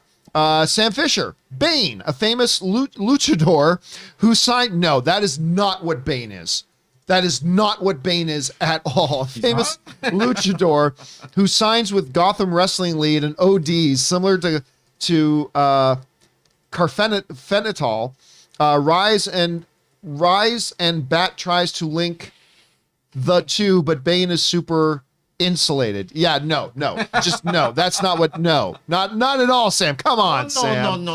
Out of Time 1985 writes, I think for one of these Batman movies, they should do the Clock King as their villain. Maybe Batman is racing against a ticking clock to save Gotham. No, I don't. Look, I put up a joke yesterday on my Twitter saying the only acceptable villain for Batman 2 is Condiment King, who is a real guy, but no, they should not do Clock King. I wouldn't say that at all. By the way, King. the Condiment King. What did I say? You Did I said say Condiment King. He said Oh yeah, condiment. Condiment King. Yeah, right. Yeah, he's Condiment King. That's an actual superhero. Yeah, It is. villain. Villain. And he just like runs around squirting people with ketchup. You haven't got to that part in Harley Quinn yet, have you? No, I have not. He shows up later on. Oh, fun. Condiment King shows up. He's the only, but no, that's no, I don't think Clock King is not nearly as ridiculous, but no, I don't see that working. All right, John Redcore writes, "Damn, the Craven the Hunter cast is stacked." Well, where are we at right now? We obviously got Aaron Taylor Johnson. We got Russell Crowe, who I think is the best actor in the world right now. And they just announced somebody else. Who was it? We just talked about it. Who was it they announced recently? Playing the Craven's lover. Who was this? No, not Zazie Beetz. No. It's the girl from Oh, right, from West Side Story. Yeah. Yeah. DuBose. DuBose. Adriana DeVos. Adriana DeBose. Who's about to win an Academy Award. Yeah. By the way. Yeah, it's looking pretty damn good. I'm very excited for Craven. I am really actually stupidly excited for Craven. I cannot wait. Okay, next up. Where are we at? We are at Sam Fisher again. Court of Owls. The corruption exposed by the Riddler unveils a secret society of the upper class controlling the city. The Arkhams might have been members. Again, what you're explaining here, Sam, really isn't all that far off from what it actually is. And again, like, limit the conversation to villains you can ground that aren't already by nature grounded. Right. Exactly. Like, it's got to be characters that are really in the supernatural realm, like a lot of the Batman villains are, to ground them down. Otherwise, I mean, the Court of Owls is a and by the way, Court of Owls are going to feature very prominently in Gotham Knights, the upcoming video game. So that's going to be in there too. But yeah, Court of Owls is a very popular choice right now. J Day writes, "Hey, John and crew, I have a theory that Doctor Strange isn't in trouble for the Spider-Man spell, but a new spell he will cast in the movie. Thoughts?" I've said that exact same thing. I think there is a very legitimate chance that the spell everybody's talking about had nothing to do with the Spider-Man thing. I mean, that one was just handled very casually, and he apparently fixed it, but I think it might be for something else. Well, he does say, I see what I have to do. Yeah. I think it's for something else that we see happen in the beginning of this movie. I think it's something that's happening to him. Yeah? It has something to do with the nightmares that he's having and that he's... Could be. All right, next up. Sam Fisher again. Raj Al Ghul, again, not really a grounding. And the League of Assassins, another secret society that controls world events through assassination. They already did it. I mean, you don't have to worry about trying to ground them when they've already did Raj Al Ghul and the League of Shadows or Assassins, depending on which one you go with. So there's that one. Blue Neptune Pictures sends in a $20 super chat. Thank you, Blue Neptune, for supporting our show on that level. And he writes, John, the unthinkable happened. Went to my local AMC last night to watch The Batman for a second time, IMAX this time, Dolby first time, and they only played 3 trailers and no Nicole Kidman spot. I was in disbelief. No. Well, are you okay, I have to ask Blue Neptune, are you sure that you were in an AMC theater? Are you sure you were in an AMC theater? Because I find that hard to believe. But if it's true, I would love to see that spread like a disease. I mean, I would love to see that, man. That sounds to me like Valhalla.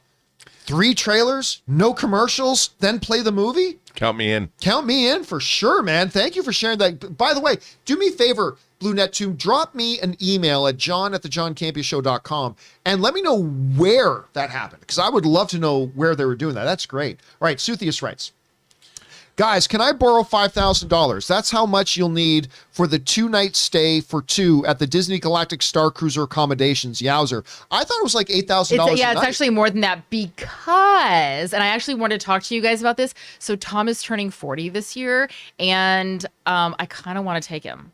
And I was thinking, like, I mean, it's a big price tag, but my man's worth it. And you know what? I make big bucks on the John Campea Show, so boom. I'll tell you what.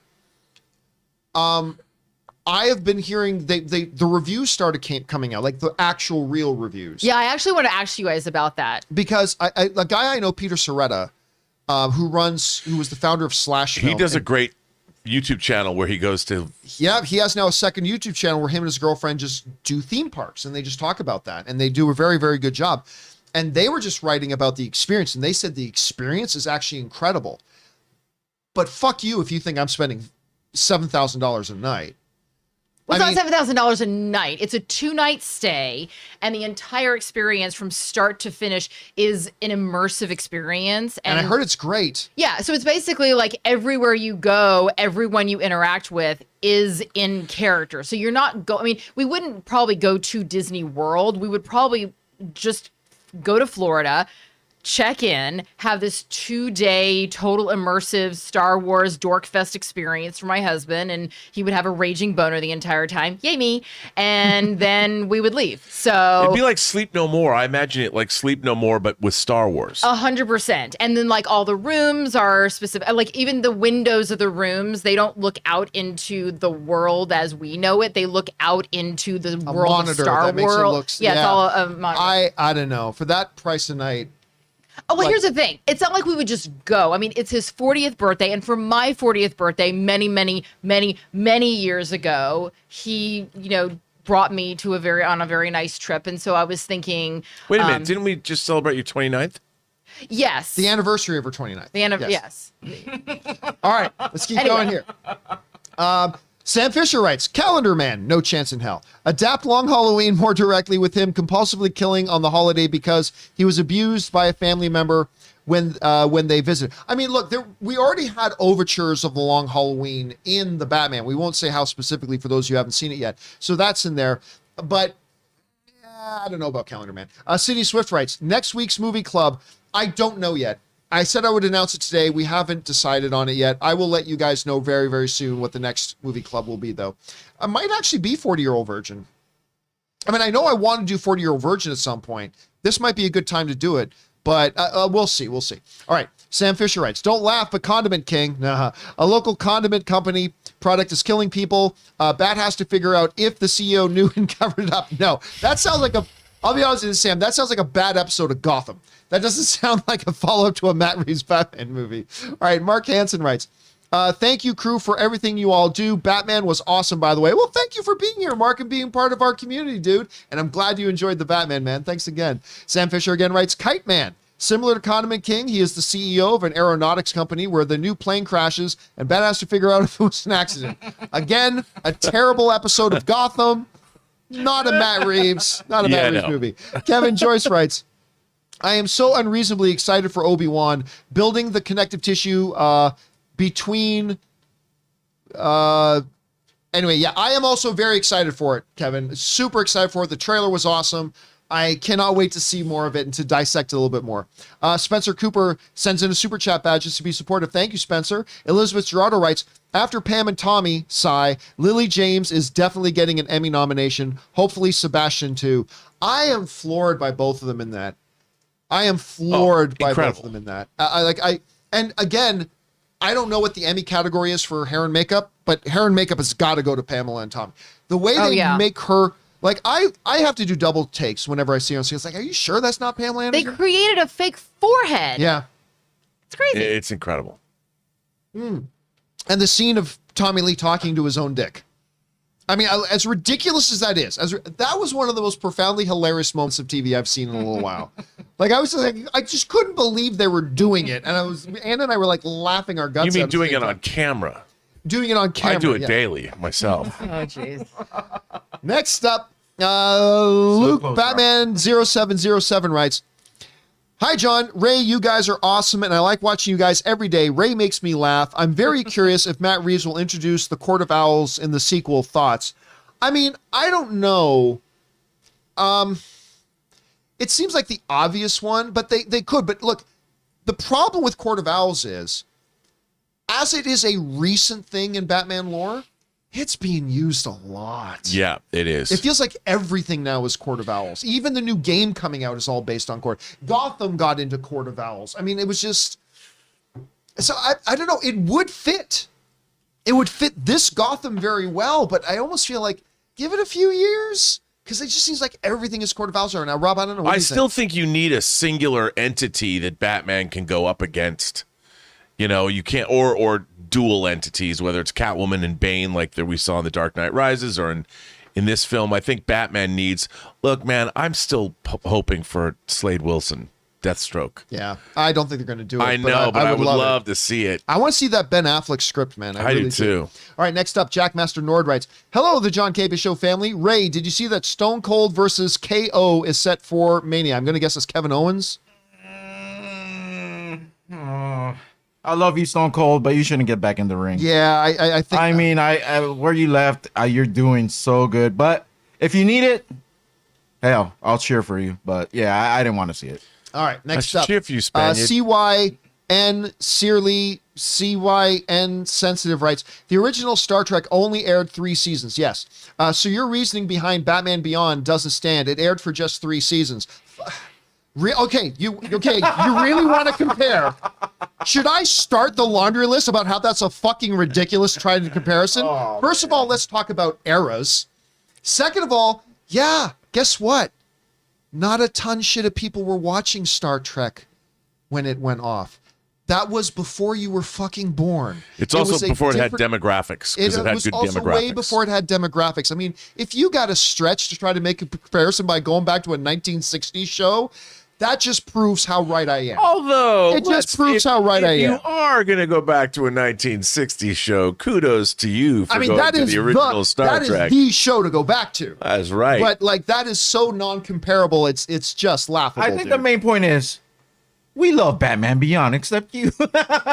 Nobody does. Nobody cares. Yeah. Okay. Nobody cares. Because I will tell you. I'm gonna bring in my hot toys. Let's not do it again. Beyond and put them in the background. Just like in one of your favorite movies, Rob, Social Network. Love With that movie. one of the great lines in the movie.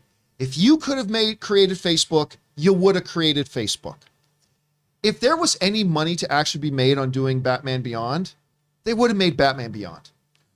But again, I say all of that, but with the giant asterisk that I actually really do honestly believe today there is a greater chance of them doing Batman Beyond than any other time. Totally in thanks to Spider-Man Into the Spider-Verse. I think there is a greater chance of it happening today than in the last decade or so. Now it may be feasible because of Spider-Man Into the Spider-Verse. It very well could happen. We'll have to wait and see. Justice for Terry, baby. Justice for Terry. Next up, we got Victor Yu writes, "Hey, John and gang. I saw The Batman 2 times already, and I love this film. What a masterpiece. Matt Reeves and everyone involved over-delivered." I completely agree. You know, we were talking about doing that when we were doing the Dark Knight movie club episode, and the question came up, what do we like better, the Batman or the Dark Knight? And I stopped us and said, the very fact that we're even asking that question, the very fact that you even have to bring up the questions like, do we like the Batman more than the Dark Knight, speaks to how effing good the Batman is. To even be in the conversation with a movie that some people consider to be the greatest comic book film of all time. Hell, some people consider The Dark Knight to be one of the greatest movies of all time. And the very fact that we even asked the question, is the Batman as good or better than it, speaks volumes. So I agree, man. They did such a great job with the Batman. Tim Platt writes, it's milestone week. Backstrom and Ovi, I don't know what that means. Backstrom and Ovi, who also tied Jaeger. Oh, we're talking about hockey players. Who also tied Jaeger for third in the most goals. Played their 1,000th game together last night. Congrats for crossing 200 million views and cannot wait for more. These are hockey guys, by the way, everybody.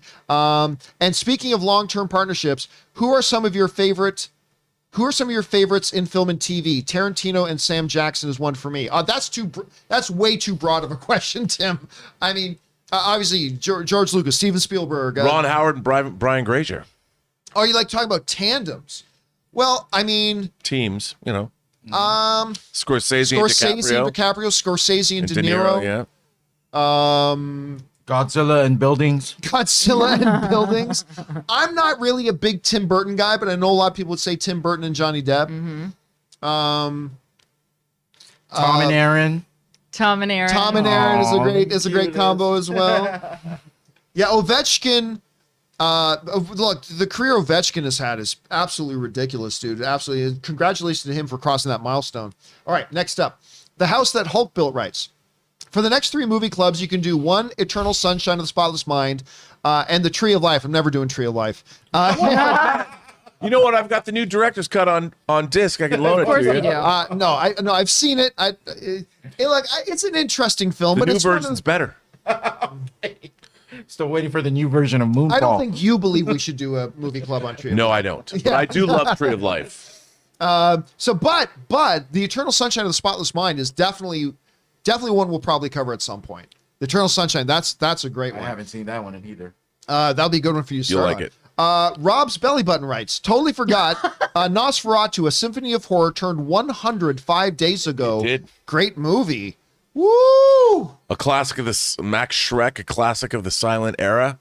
One of the great vampires ever, still to this day. That should have been made a bigger deal of, like a movie turning a century. That probably should have been made a bigger deal I of. know. Come on, Hollywood. All right. We keep going on here.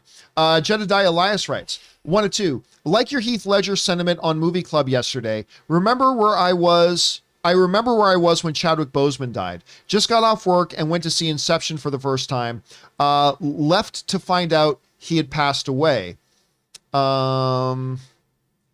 As a major fan of the MCU and Black Panther, it finally made me realize just how horrible 2020 was.